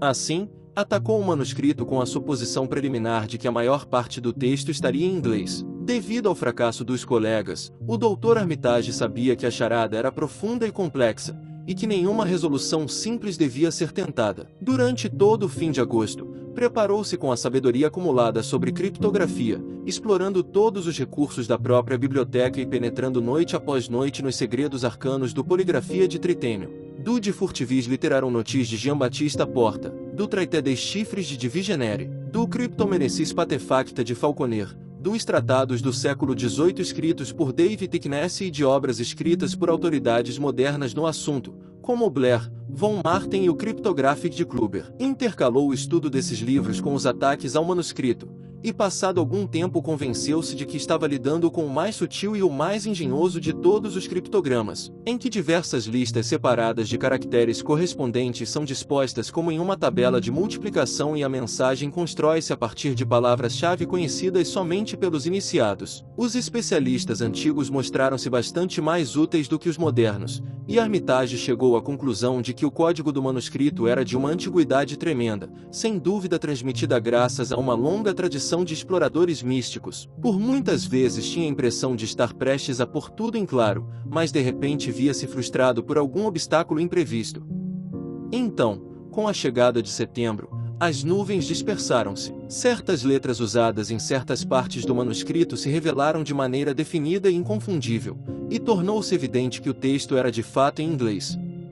No entardecer do dia 2 de setembro, o último grande obstáculo foi transposto, e o Dr. Armitage pôde ler pela primeira vez uma passagem completa dos anais de Wilbur Whateley. Era na verdade um diário, como todos haviam imaginado, e estava vazado em um estilo que evidenciava a mistura de erudição oculta e analfabetismo do estranho ser que o havia escrito. Uma das primeiras passagens longas a serem decifradas, uma anotação feita no dia 26 de novembro de 1916, revelou-se muito surpreendente e inquietante. Armitage lembrou que tinha sido escrita por uma criança de 3 anos e meio que mais parecia um rapazote de 12 ou 13. Hoje aprendi o áculo para o Sabalt, dizia, mas não gostei, porque é respondido a partir da colina e não do céu. A coisa no andar de cima está mais à minha frente do que eu tinha imaginado e não deve ter muito cérebro da terra. Atirei em Jack, o colhi de Elon Utchin quando ele tentou me morder, e Elon disse que me mataria se tivesse a coragem. Acho que não. O vô me fez repetir a fórmula de do na noite passada, e acho que vi a cidade interior e os 2 polos magnéticos.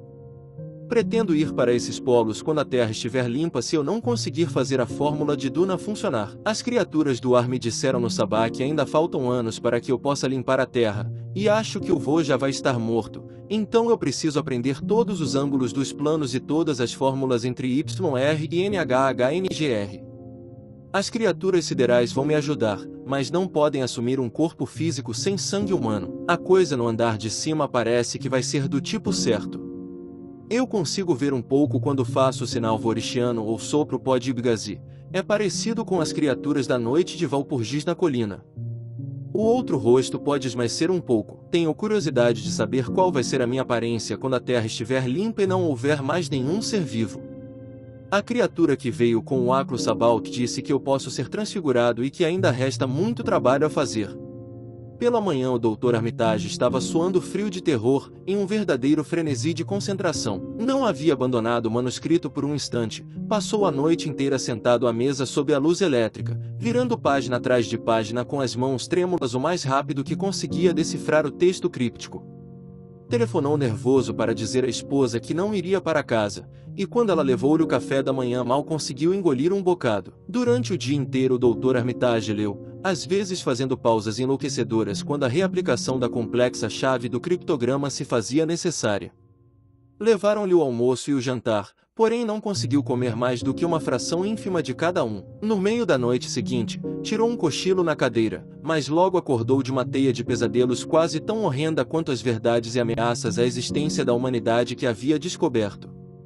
Na manhã do dia 4 de setembro, o professor Rice e o Dr. Morgan insistiram em vê-lo e em seguida saíram pálidos e trêmulos. Naquela noite o Dr. Armitage foi para a cama, mas dormiu um sono intranquilo. Na quarta-feira, o dia seguinte, voltou ao manuscrito e começou a tomar notas copiosas, tanto do trecho em que trabalhava quanto dos trechos já decifrados. Durante a madrugada, dormiu um pouco em uma poltrona no escritório, porém mais uma vez tornou ao manuscrito antes do amanhecer. Pouco antes do meio-dia o Dr. Hartwell fez-lhe uma visita e insistiu em que parasse de trabalhar. Armitage se recusou, alegando que terminar a leitura do diário era de suma importância e dizendo que no momento oportuno haveria de explicar tudo. Naquela noite, assim que escureceu, terminou o exame do terrível volume e deixou-se afundar na cadeira, exausto. A esposa, ao servir o jantar, encontrou-o em estado semicomatoso, mas Armitage estava consciente o bastante para alertá-la com um grito estridente quando viu seu olhar correr na direção das notas que havia tomado. Depois de se erguer, juntou os papéis rabiscados e selou-os em um grande envelope, que no mesmo instante guardou no bolso interno do casaco. Teve forças suficientes para voltar para casa, mas a necessidade de assistência médica era tanta que o Dr. Hartwell foi chamado no mesmo instante. Quando o médico pôs na cama, o paciente conseguia apenas repetir: "Mas o que podemos fazer, em nome de Deus?" O Dr. Armitage dormiu, mas sofreu com delírios intermitentes no dia seguinte. Não ofereceu nenhuma explicação a Hartwell, porém nos momentos de maior lucidez falava sobre a necessidade absoluta de uma longa conferência com Rice e Morgan. Os devaneios mais fantasiosos eram muito impressionantes e incluíam apelos frenéticos para que se destruísse alguma coisa no interior de uma casa pregada com tábuas e referências fantásticas a um plano de extermínio de toda a raça humana e de todas as formas de vida animal e vegetal da Terra por parte de terríveis seres ancestrais de outra dimensão. Gritou que o mundo estava em perigo, uma vez que as coisas ancestrais desejavam arrancá-lo da órbita e arrastá-lo para longe do sistema solar e do cosmo material em direção a outro plano ou outra fase da entidade de onde havia se afastado vigintilhões de anos atrás. Em outros momentos, pedia que lhe trouxessem o temível Necronômicon e o Daemonolatreia de Remigius, nos quais tinha a esperança de encontrar alguma fórmula para conter o perigo conjurado. Precisamos detê-los, gritava. Os Vatelei queriam abrir a passagem para eles, e o pior ainda está por vir. Diga a Rice e a Morgan que precisamos tomar alguma providência, é um tiro no escuro, mas eu sei preparar o pó.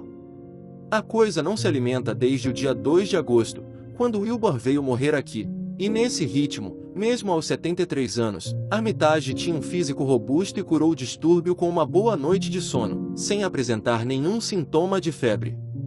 Acordou tarde na sexta-feira, com os pensamentos lúcidos, mas também estava sóbrio por conta de um medo insidioso e de um tremendo sentimento de responsabilidade. Na tarde de sábado sentiu-se apto a ir até a biblioteca e a chamar Rice e Morgan para uma conferência, e pelo restante do dia e da noite os três homens torturaram os próprios pensamentos com as mais desvairadas especulações e o mais desesperado debate. Livros estranhos e terríveis foram retirados às pilhas das estantes e dos locais de armazenagem seguros, e fórmulas e diagramas foram copiados com uma pressa febril em quantidade espantosa.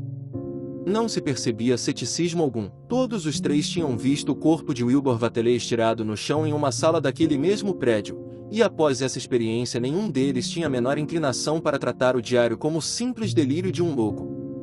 Não houve acordo quanto à notificação da polícia de Massachusetts, e por fim a negativa prevaleceu. Havia coisas que simplesmente não podiam ser aceitas por aqueles que não tivessem visto uma amostra, como de fato ficou claro durante certas investigações subsequentes. Tarde da noite a conferência chegou ao fim sem ter estabelecido um plano claro, mas Armitage passou o domingo inteiro comparando fórmulas e misturando químicos obtidos no laboratório da universidade. Quanto mais refletia sobre o diário infernal, mais se via inclinado a duvidar da eficácia de qualquer agente material na supressão da entidade que Wilbur Vatelei havia deixado para trás, a entidade que ameaçava toda a Terra e que, sem que tomasse ciência, estava prestes a ressurgir dentro de algumas horas e a tornar-se o memorável horror de Don Viche. A segunda-feira foi uma repetição do domingo para o Dr. Armitage, pois a tarefa a que se dedicava exigia uma infinitude de pesquisas e experimentos. Consultas mais aprofundadas ao monstruoso diário provocaram diversas mudanças no plano, mas ele sabia que mesmo assim haveria uma grande margem de incerteza. Na quinta-feira já havia estabelecido uma linha de ação bem definida e planejava fazer uma viagem a Dunwich dentro de uma semana. Porém, na quarta-feira veio o grande choque. Escondido em um canto do Arkham Advertiser havia uma pequena peça satírica da Associated Press falando sobre o monstro colossal que o uísque destilado ilegalmente em Dunwich havia criado. Armitage, estupefato, conseguiu apenas telefonar para Rice e para Morgan. Os três discutiram noite adentro, e o dia seguinte foi um redemoinho de preparativos. Armitage sabia que estava se envolvendo com poderes terríveis, porém não via outro modo de cancelar o envolvimento ainda mais profundo e maligno a que outros haviam se prestado antes dele. Na manhã de sexta-feira, Armitage, Rice e Morgan foram de carro até Dunwich e chegaram ao vilarejo por volta da 1h da tarde. Fazia um dia agradável, porém até mesmo nos lugares ensolarados uma espécie de temor e portento silencioso dava a impressão de pairar sobre as estranhas colinas abobadadas e os sombrios e profundos vales da região maldita. De vez em quando, no topo de alguma montanha, divisava-se um esquálido círculo de pedras com o céu ao fundo. Pelo ar de espanto no armazém de secos e molhados de Osborne, os três perceberam que algo horrendo tinha acontecido, e logo ficaram sabendo da aniquilação da casa e da família de Elmer Fry. Passaram a tarde inteira andando por Dunwich, questionando os nativos sobre tudo o que havia ocorrido e vendo com os próprios olhos, e com aguilhoadas de horror cada vez mais intenso, as ruínas desoladas da residência dos Fry com vestígios de muco pegajoso, as marcas blasfemas no pátio, o gado ferido de Seth Bishop e os enormes trechos de vegetação destruída em vários locais. A trilha que subia e descia de Sentinel Hill despertou em Armitage um pressentimento quase cataclísmico, e o bibliotecário olhou por um longo tempo em direção ao sinistro altar de pedras no topo da colina. Por fim, ao descobrir que um grupo de policiais havia chegado de Ellesburg naquela manhã para averiguar os relatos telefônicos relativos à tragédia dos Fry, os visitantes resolveram procurar os oficiais para trocar informações sobre o ocorrido. A execução da tarefa, no entanto, foi muito mais difícil do que o planejado, uma vez que os policiais não estavam em parte alguma.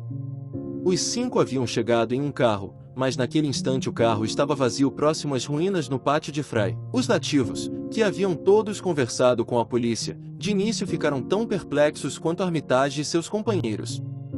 Então o velho Saltins pensou em alguma coisa e empalideceu, cutucando Fred Faria apontando para o úmido e profundo vazio que se abria logo à frente. Meu Deus, disse, eu falei PR e eles não desceram o vale. E nunca achei que ninguém fosse fazer isso com as marcas e aquele Chero e os Bacurau gritando lá embaixo na escuridão do meio-dia. Um calafrio varou os nativos e os visitantes. E todos pareceram apurar o ouvido em uma espécie de audição instintiva e inconsciente. Armitage, depois de presenciar o horror e a destruição monstruosa que havia causado, estremeceu ao pensar na responsabilidade que pesava em seus ombros. Logo a noite cairia, e foi então que a blasfêmia montanhosa arrastou-se pela trilha quimérica. Negotium perambulant in tenebris, um velho bibliotecário ensaiou a fórmula que havia memorizado e agarrou-se ao papel que trazia a alternativa que não havia memorizado. Conferiu se a lanterna elétrica estava em ordem. Rice, que estava ao lado, retirou da valise uma lata de aerosol do mesmo tipo usado no combate aos insetos enquanto Morgan desempacotou o rifle para caça de grande porte em que tanto confiava. Mesmo depois de ouvir os companheiros dizerem que nenhuma arma material surtiria efeito, Armitage, depois de ler o abominável diário, sabia muito bem que tipo de manifestação esperar, mas não quis aumentar o pavor dos habitantes de Dunwich fornecendo pistas ou insinuações. Esperava que o horror pudesse ser vencido sem que revelasse ao mundo a monstruosidade de que havia escapado. As sombras se adensaram e os nativos começaram a se dispersar, ansiosos por trancarem-se em casa apesar da evidência de que as fechaduras e os ferrolhos humanos seriam inúteis diante de uma força capaz de entortar árvores e esmagar casas quando bem entendesse. Balançaram a cabeça ao ouvir o plano dos visitantes, que pretendiam montar guarda nas ruínas da casa dos Fry, perto do vale, e ao saírem tinham pouca esperança de tornar a vê-los. Ouviram-se rumores sob as colinas naquela noite, e os bacuraus cantaram de maneira ameaçadora. De vez em quando um vento soprava de Cold Spring Glen e trazia um toque de fedor inefável à atmosfera opressiva da noite, um fedor que os três observadores já haviam sentido antes, quando presenciaram a morte de uma coisa que por 15 anos e meio havia se passado por um ser humano. No entanto, o terror esperado não apareceu. O que quer que estivesse à espreita no vale estava ganhando tempo, e Armitage disse aos colegas que seria suicídio tentar uma ofensiva no escuro. A manhã chegou pálida, e os sons noturnos cessaram. Era um dia cinza e desalentado, com pancadas de chuva ocasionais, e nuvens cada vez mais escuras pareciam acumular-se para além das colinas a noroeste. Os homens de Arkham não sabiam o que fazer. Depois de procurar abrigo contra a chuva sob uma das construções externas remanescentes na propriedade dos Fry, debateram se seria mais conveniente esperar ou tomar a iniciativa da agressão e descer ao vale em busca da monstruosa vítima inominada. A chuva amainou, e os estrondos longínquos do trovão soaram em horizontes distantes. As nuvens relampejaram e logo um raio bífido fulgurou, como se estivesse descendo rumo ao próprio vale maldito. O céu ficou muito escuro, e os observadores torceram para que a tempestade fosse intensa e curta para que o tempo clareasse. Ainda estava pavorosamente escuro quando, pouco mais de uma hora depois, uma babel de vozes soou na estrada. O instante seguinte revelou um grupo de mais de uma dúzia de homens assustados, correndo e gritando, e até mesmo chorando em um surto de histeria. Alguém que vinha à frente começou a balbuciar, e os homens de Arkham tiveram um violento sobressalto quando as palavras assumiram uma forma coerente. Meu Deus, tossiu a voz. Aquela coisa está andando de novo, e dessa vez à luz do dia. Está à solta e agora mesmo vindo nessa direção, e só Deus sabe quando vai nos alcançar. O interlocutor deu mais um arquejo e calou-se, porém outro homem deu prosseguimento à mensagem.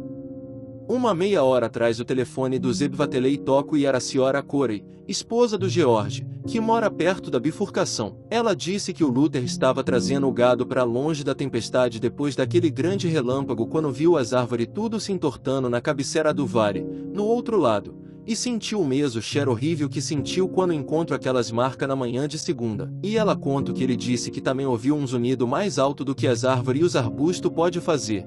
E de repente as árvores ao longo da estrada começaram a se curvar pro lado e ele ouviu a espancada e um chapinhar terrível no barro.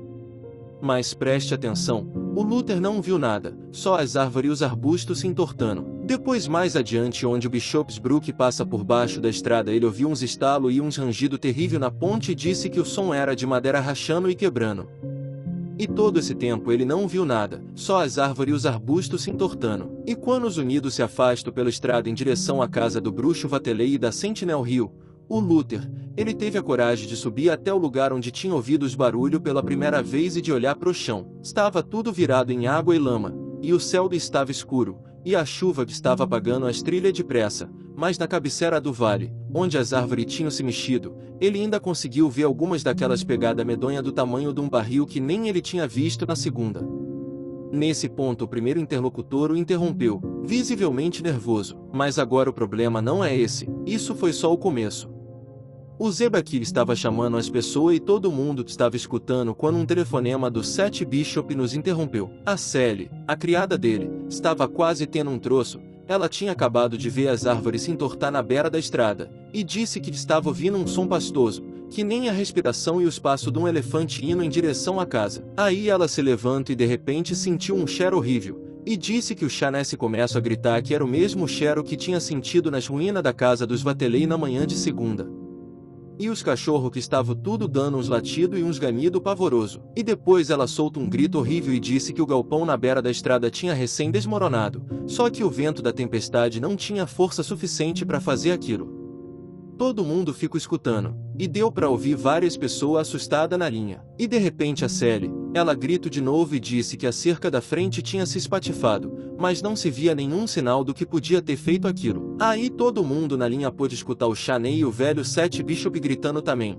E a Sally começou a dizer que alguma coisa pesada tinha acertado a casa, não um raio nem nada parecido, mas alguma coisa pesada que estava batendo sem parar na frente da casa, mesmo que não desse para ver nada pela janela. E aí, as linhas do desespero ficaram mais profundas em todos os rostos, e Armitage, abalado como estava, mal tinha a compostura necessária para solicitar ao interlocutor que prosseguisse. Aí, a Sally, ela gritou: socorro, a casa está desabando. E na linha a gente pôde ouvir o estrondo de um desabamento e um enorme de um gritedo, que nem na casa do Elmer Fry. Só que pior, o homem fez uma pausa, e outro integrante do grupo tomou a palavra. Isso é tudo, não se ouviu mais nenhum pio no telefone depois disso. Ficou tudo em silêncio. Nós que ouvimos tudo entramos nos Ford e nas carretas e juntamos o maior número de homens capazes que a gente conseguiu na casa dos Corey e viemos para cá ver o que os senhores acham melhor a gente fazer. Mas eu acho que esse é o julgamento do Senhor para a nossa iniquidade, que nenhuma criatura mortal é capaz de deter. Armitage percebeu que o momento de tomar a iniciativa havia chegado e falou de maneira decidida para o grupo de rústicos assustados. Precisamos seguir essa coisa, rapazes. Tentou fazer com que a voz soasse da maneira mais confiante possível. Acho que nós podemos tirá-la de ação. Os senhores sabem que os Vatelei eram bruxos. Bem, essa coisa é fruto de uma bruxaria, e precisamos acabar com ela da mesma forma. Eu vi os diários de Wilbur Vatelei e li alguns dos estranhos livros que ele costumava ler, e acho que posso recitar um encantamento para fazer essa coisa sumir. Claro que eu não posso dar nenhuma certeza, mas acho que podemos ao menos tentar. A criatura é invisível, como eu imaginava, mas esse aerosol de longa distância contém um pó capaz de revelá-la por alguns instantes. Mais tarde podemos experimentar. É terrível ver uma coisa dessas à solta, mas teria sido ainda pior se Wilbur tivesse vivido por mais tempo. Os senhores nem imaginam do que o mundo escapou. Agora precisamos apenas enfrentar essa coisa, e ela não tem como se multiplicar. Mesmo assim, pode fazer grandes estragos, então não podemos hesitar em salvar a comunidade. Precisamos segui-la, e a melhor maneira de começar é indo até o lugar que acabou de ser destruído.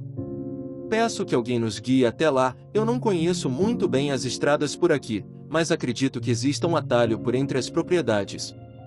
Que tal? Uma certa agitação tomou conta dos homens por alguns instantes, e por fim Aro Sawyer falou com uma voz mansa, apontando o dedo imundo em meio à chuva cada vez mais fraca. Eu acho que o senhor pode chegar até a casa do Sete Bishop mais depressa cortando o caminho pelos pastos mais baixo aqui, passando o riacho aval e subindo as terras do carrieiro e o pátio de lenha mais adiante.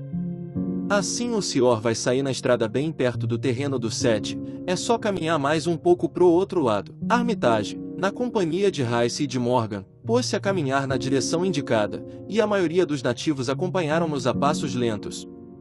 O céu começou a clarear, e havia sinais de que a tempestade estava chegando ao fim. Quando Armitage inadvertidamente tomou o caminho errado, Joe Osborne alertou e tomou a dianteira para mostrar a rota correta. A coragem e a confiança aumentaram, embora a escuridão na colina arborizada quase perpendicular que ficava próxima ao fim do atalho e em meio às fantásticas árvores ancestrais a que tiveram de se agarrar como se fossem corrimãos pusessem essas qualidades à prova. Passado algum tempo o grupo chegou a uma estrada lamacenta e deparou-se com o nascer do sol. Estavam um pouco além da propriedade de Sete Bishop, porém as árvores entortadas e as pavorosas e inconfundíveis marcas não deixavam nenhuma dúvida quanto ao que havia passado por lá. Apenas breves momentos foram empregados no exame das ruínas logo depois da curva. Era uma repetição do incidente na casa dos Fry, e nada vivo ou morto foi encontrado nas estruturas em ruínas da casa e do galpão dos Bishop. Ninguém quis ficar por lá em meio ao fedor e ao muco pegajoso. Em vez disso, todos se dirigiram como que por instinto rumo às horrendas pegadas que levavam em direção à propriedade destruída de Vatelei e às encostas coroadas pelo altar da Sentinel Hill. Enquanto passavam em frente à antiga morada de Wilbur Vatelei, os homens estremeceram e pareceram mais uma vez misturar hesitação ao fervor que demonstravam. Não seria nada fácil seguir uma criatura do tamanho de uma casa que ninguém era capaz de ver e ao mesmo tempo era imbuída de toda a malevolência de um demônio. Em frente à base da Sentinel Hill a trilha afastava-se da estrada, e havia novas árvores entortadas e arbustos amassados ao longo do trecho que demarcava a rota tomada pelo monstro ao subir e descer a colina. Armitage pegou um telescópio portátil de potência considerável e examinou a encosta íngreme e verdejante da colina. A seguir entregou o instrumento para Morgan, que enxergava melhor. Depois de olhar por um instante Morgan soltou um grito estridente e entregou o telescópio a Aro Sawyer enquanto apontava para um certo ponto da encosta. Sawyer, com a falta de jeito típica das pessoas desacostumadas a usar instrumentos óticos, atrapalhou-se um pouco, mas por fim ajustou as lentes com o auxílio de Armitage. Em seguida soltou um grito ainda menos contido que o de Morgan. Deus Todo-Poderoso, a grama e os arbustos estão se mexendo. Aquilo que está subindo, devagar, se arrastando até o topo nesse exato instante, e só Deus sabe para quê.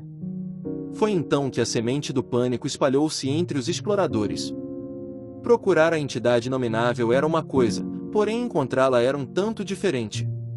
Os encantamentos podiam funcionar, mas e se falhassem? As vozes começaram a questionar Armitage sobre o quanto sabia a respeito daquela coisa, e nenhuma resposta parecia satisfatória.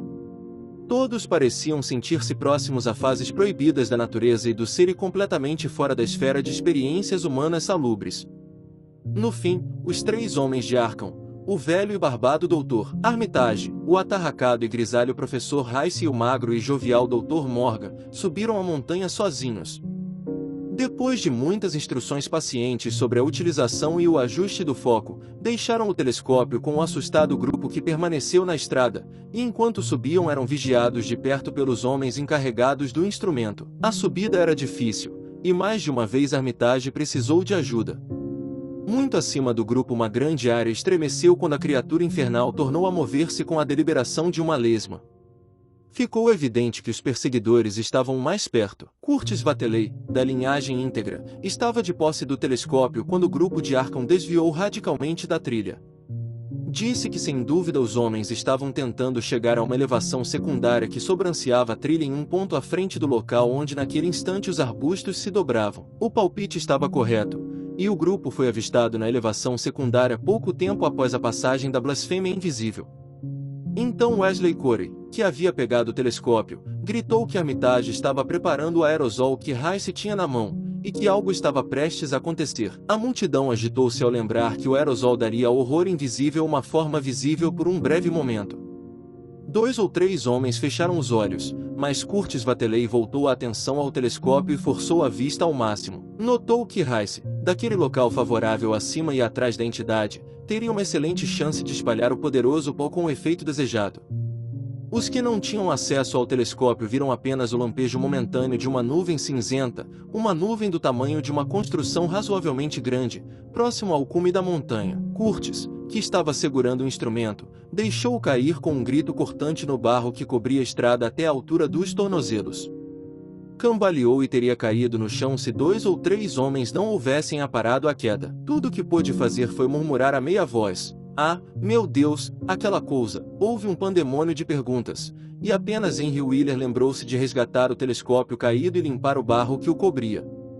Curtis estava além de toda a coerência, e mesmo respostas isoladas pareciam ser demais para ele. Maior do que um galpão, todo feito de umas cordas se retorcendo, com o formato de um ovo de galinha maior do que qualquer outra coisa, com várias dúzias de perna, como barris que se fecham a cada passo, nada de sólido, todo gelatinoso, feito de umas cordas que se agitam bem junto umas das outras, com uns olhos enormes e esbugalhado por toda parte, 10 ou 20 boca ou tromba saindo de toda parte nos lados, com o tamanho de uma chaminé cada, e todas se mexendo e se abrindo e fechando, todo cinza, com uns anel roxo ou azul. E meu Deus do céu! Aquele rosto pela metade em cima, essa memória final, o que quer que fosse, foi demais para o pobre Curtis, que caiu desmaiado antes que pudesse dizer mais uma palavra.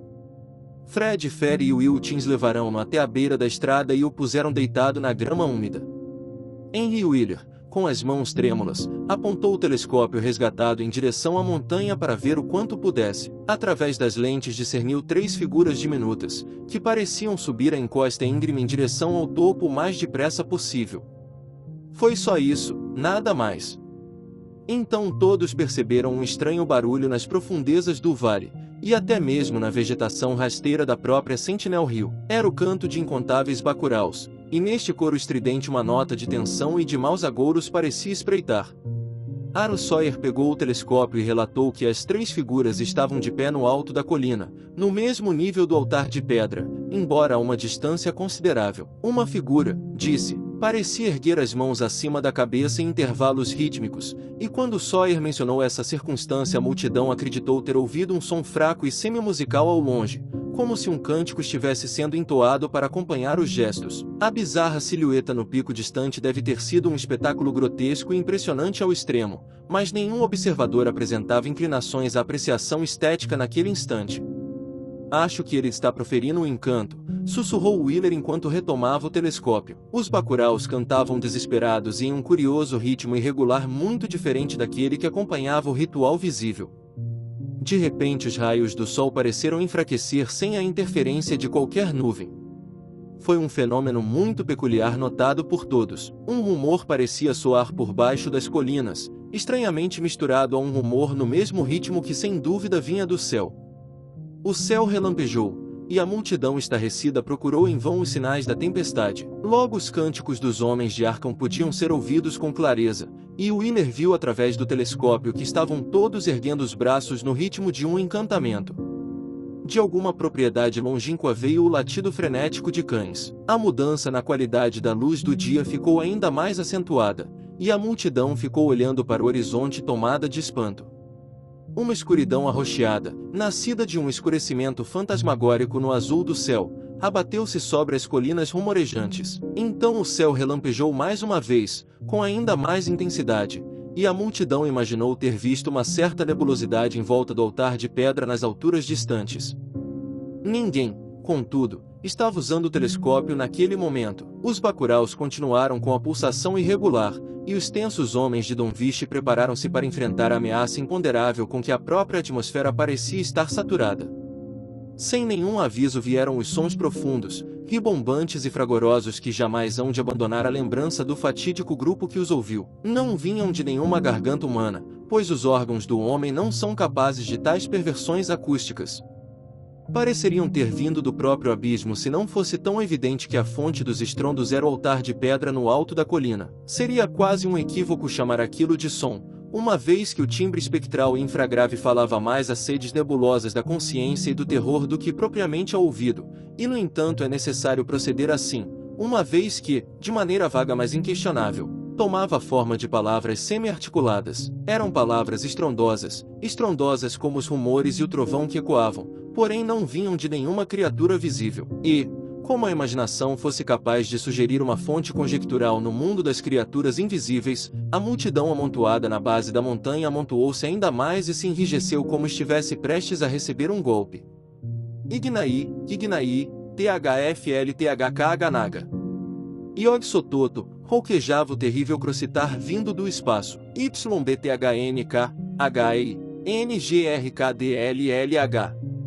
O impulso da fala pareceu esmaecer nesse ponto, como se uma terrível batalha psíquica estivesse a ser travada. Henry Wheeler apertou o olho no telescópio, mas viu apenas 3 grotescas silhuetas humanas no cume, movendo os braços na fúria de estranhos gestos à medida que o encanto se aproximava do ponto culminante. De que abismos negros de terror aquerontico, de que pélagos inexplorados de consciência extracósmica ou de hereditariedade obscura e latente emanava aquele ribombar semi-articulado.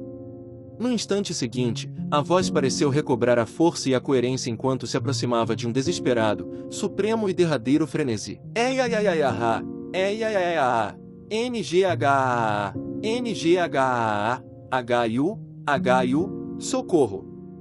Socorro, pará, pai. Pai. Yog-Sothoth. Isso foi tudo. O pálido grupo na beira da estrada, ainda estupefato diante das sílabas em indiscutível inglês que haviam soado como o ribombar do trovão no vazio frenético ao lado do impressionante altar de pedra, nunca mais haveria de escutá-las. Pelo contrário, tiveram um violento sobressalto diante do pavoroso relato que deu a impressão de rasgar as colinas, o ensurdecedor e cataclísmico estrondo cuja origem, fosse os reconditos da terra ou o céu, nenhum ouvinte jamais foi capaz de reconhecer. Um único relâmpago atravessou o céu do zênite púrpura até o altar de pedra, e uma grande onda de inconcebível força e inefável fedor saiu da colina e espalhou-se por todo o campo. Árvores, gramados e arbustos agitaram-se em fúria, e a multidão apavorada na base da montanha, enfraquecida pelo fedor mortal que parecia estar na iminência de asfixiar o grupo, por pouco não foi derrubada. Os cães uivavam ao longe, gramados e folhagens verdejantes murcharam e ganharam uma enfermiça coloração amarelo-cinzenta e por campos e florestas espalharam-se os corpos de bacuraus mortos. O fedor se dissipou em seguida, mas a vegetação nunca mais voltou ao normal. Até hoje existe algo de estranho e blasfemo nas plantas que crescem em cima e em volta da temível colina. Curtis Bateley mal havia recobrado a consciência quando os homens de Arkham desceram a montanha com passos vagarosos sob os raios de um sol mais uma vez puro e reluzente. Estavam graves e silenciosos, e pareciam abalados por memórias e reflexões ainda mais terríveis do que aquelas que haviam reduzido o grupo de nativos a um estado de medo e tremor. Em resposta a um amontoado de perguntas, simplesmente balançaram a cabeça e reafirmaram um fato de vital importância. Aquela coisa se foi para sempre, disse Armitage. Foi separada nos elementos que a compunham e nunca mais pode voltar a existir.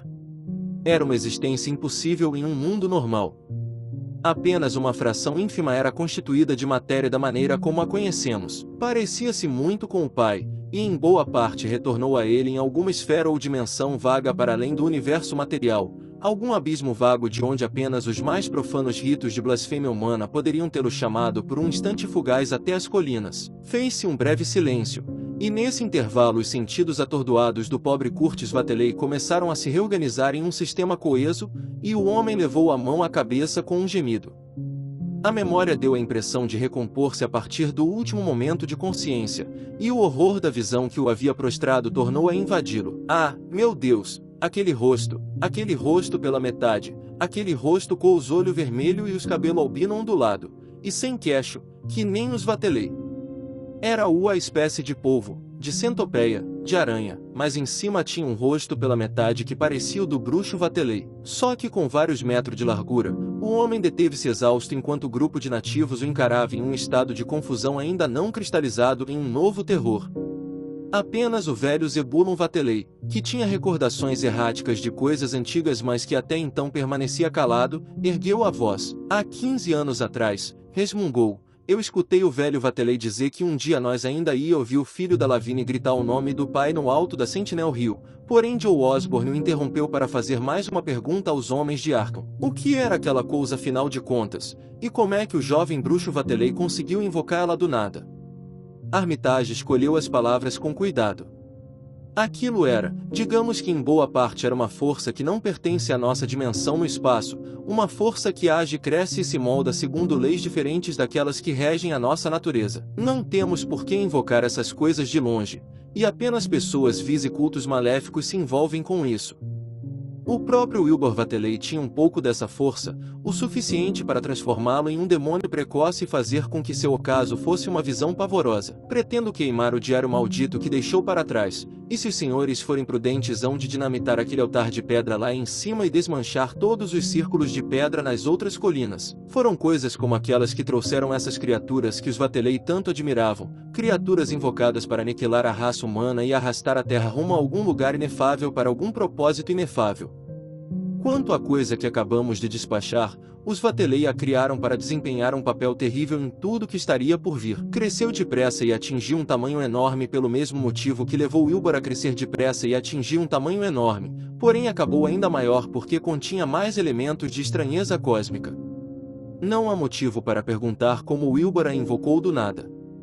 Ele não a invocou. Esse era o irmão gêmeo de Wilbur, que puxou um pouco mais ao pai. Fim.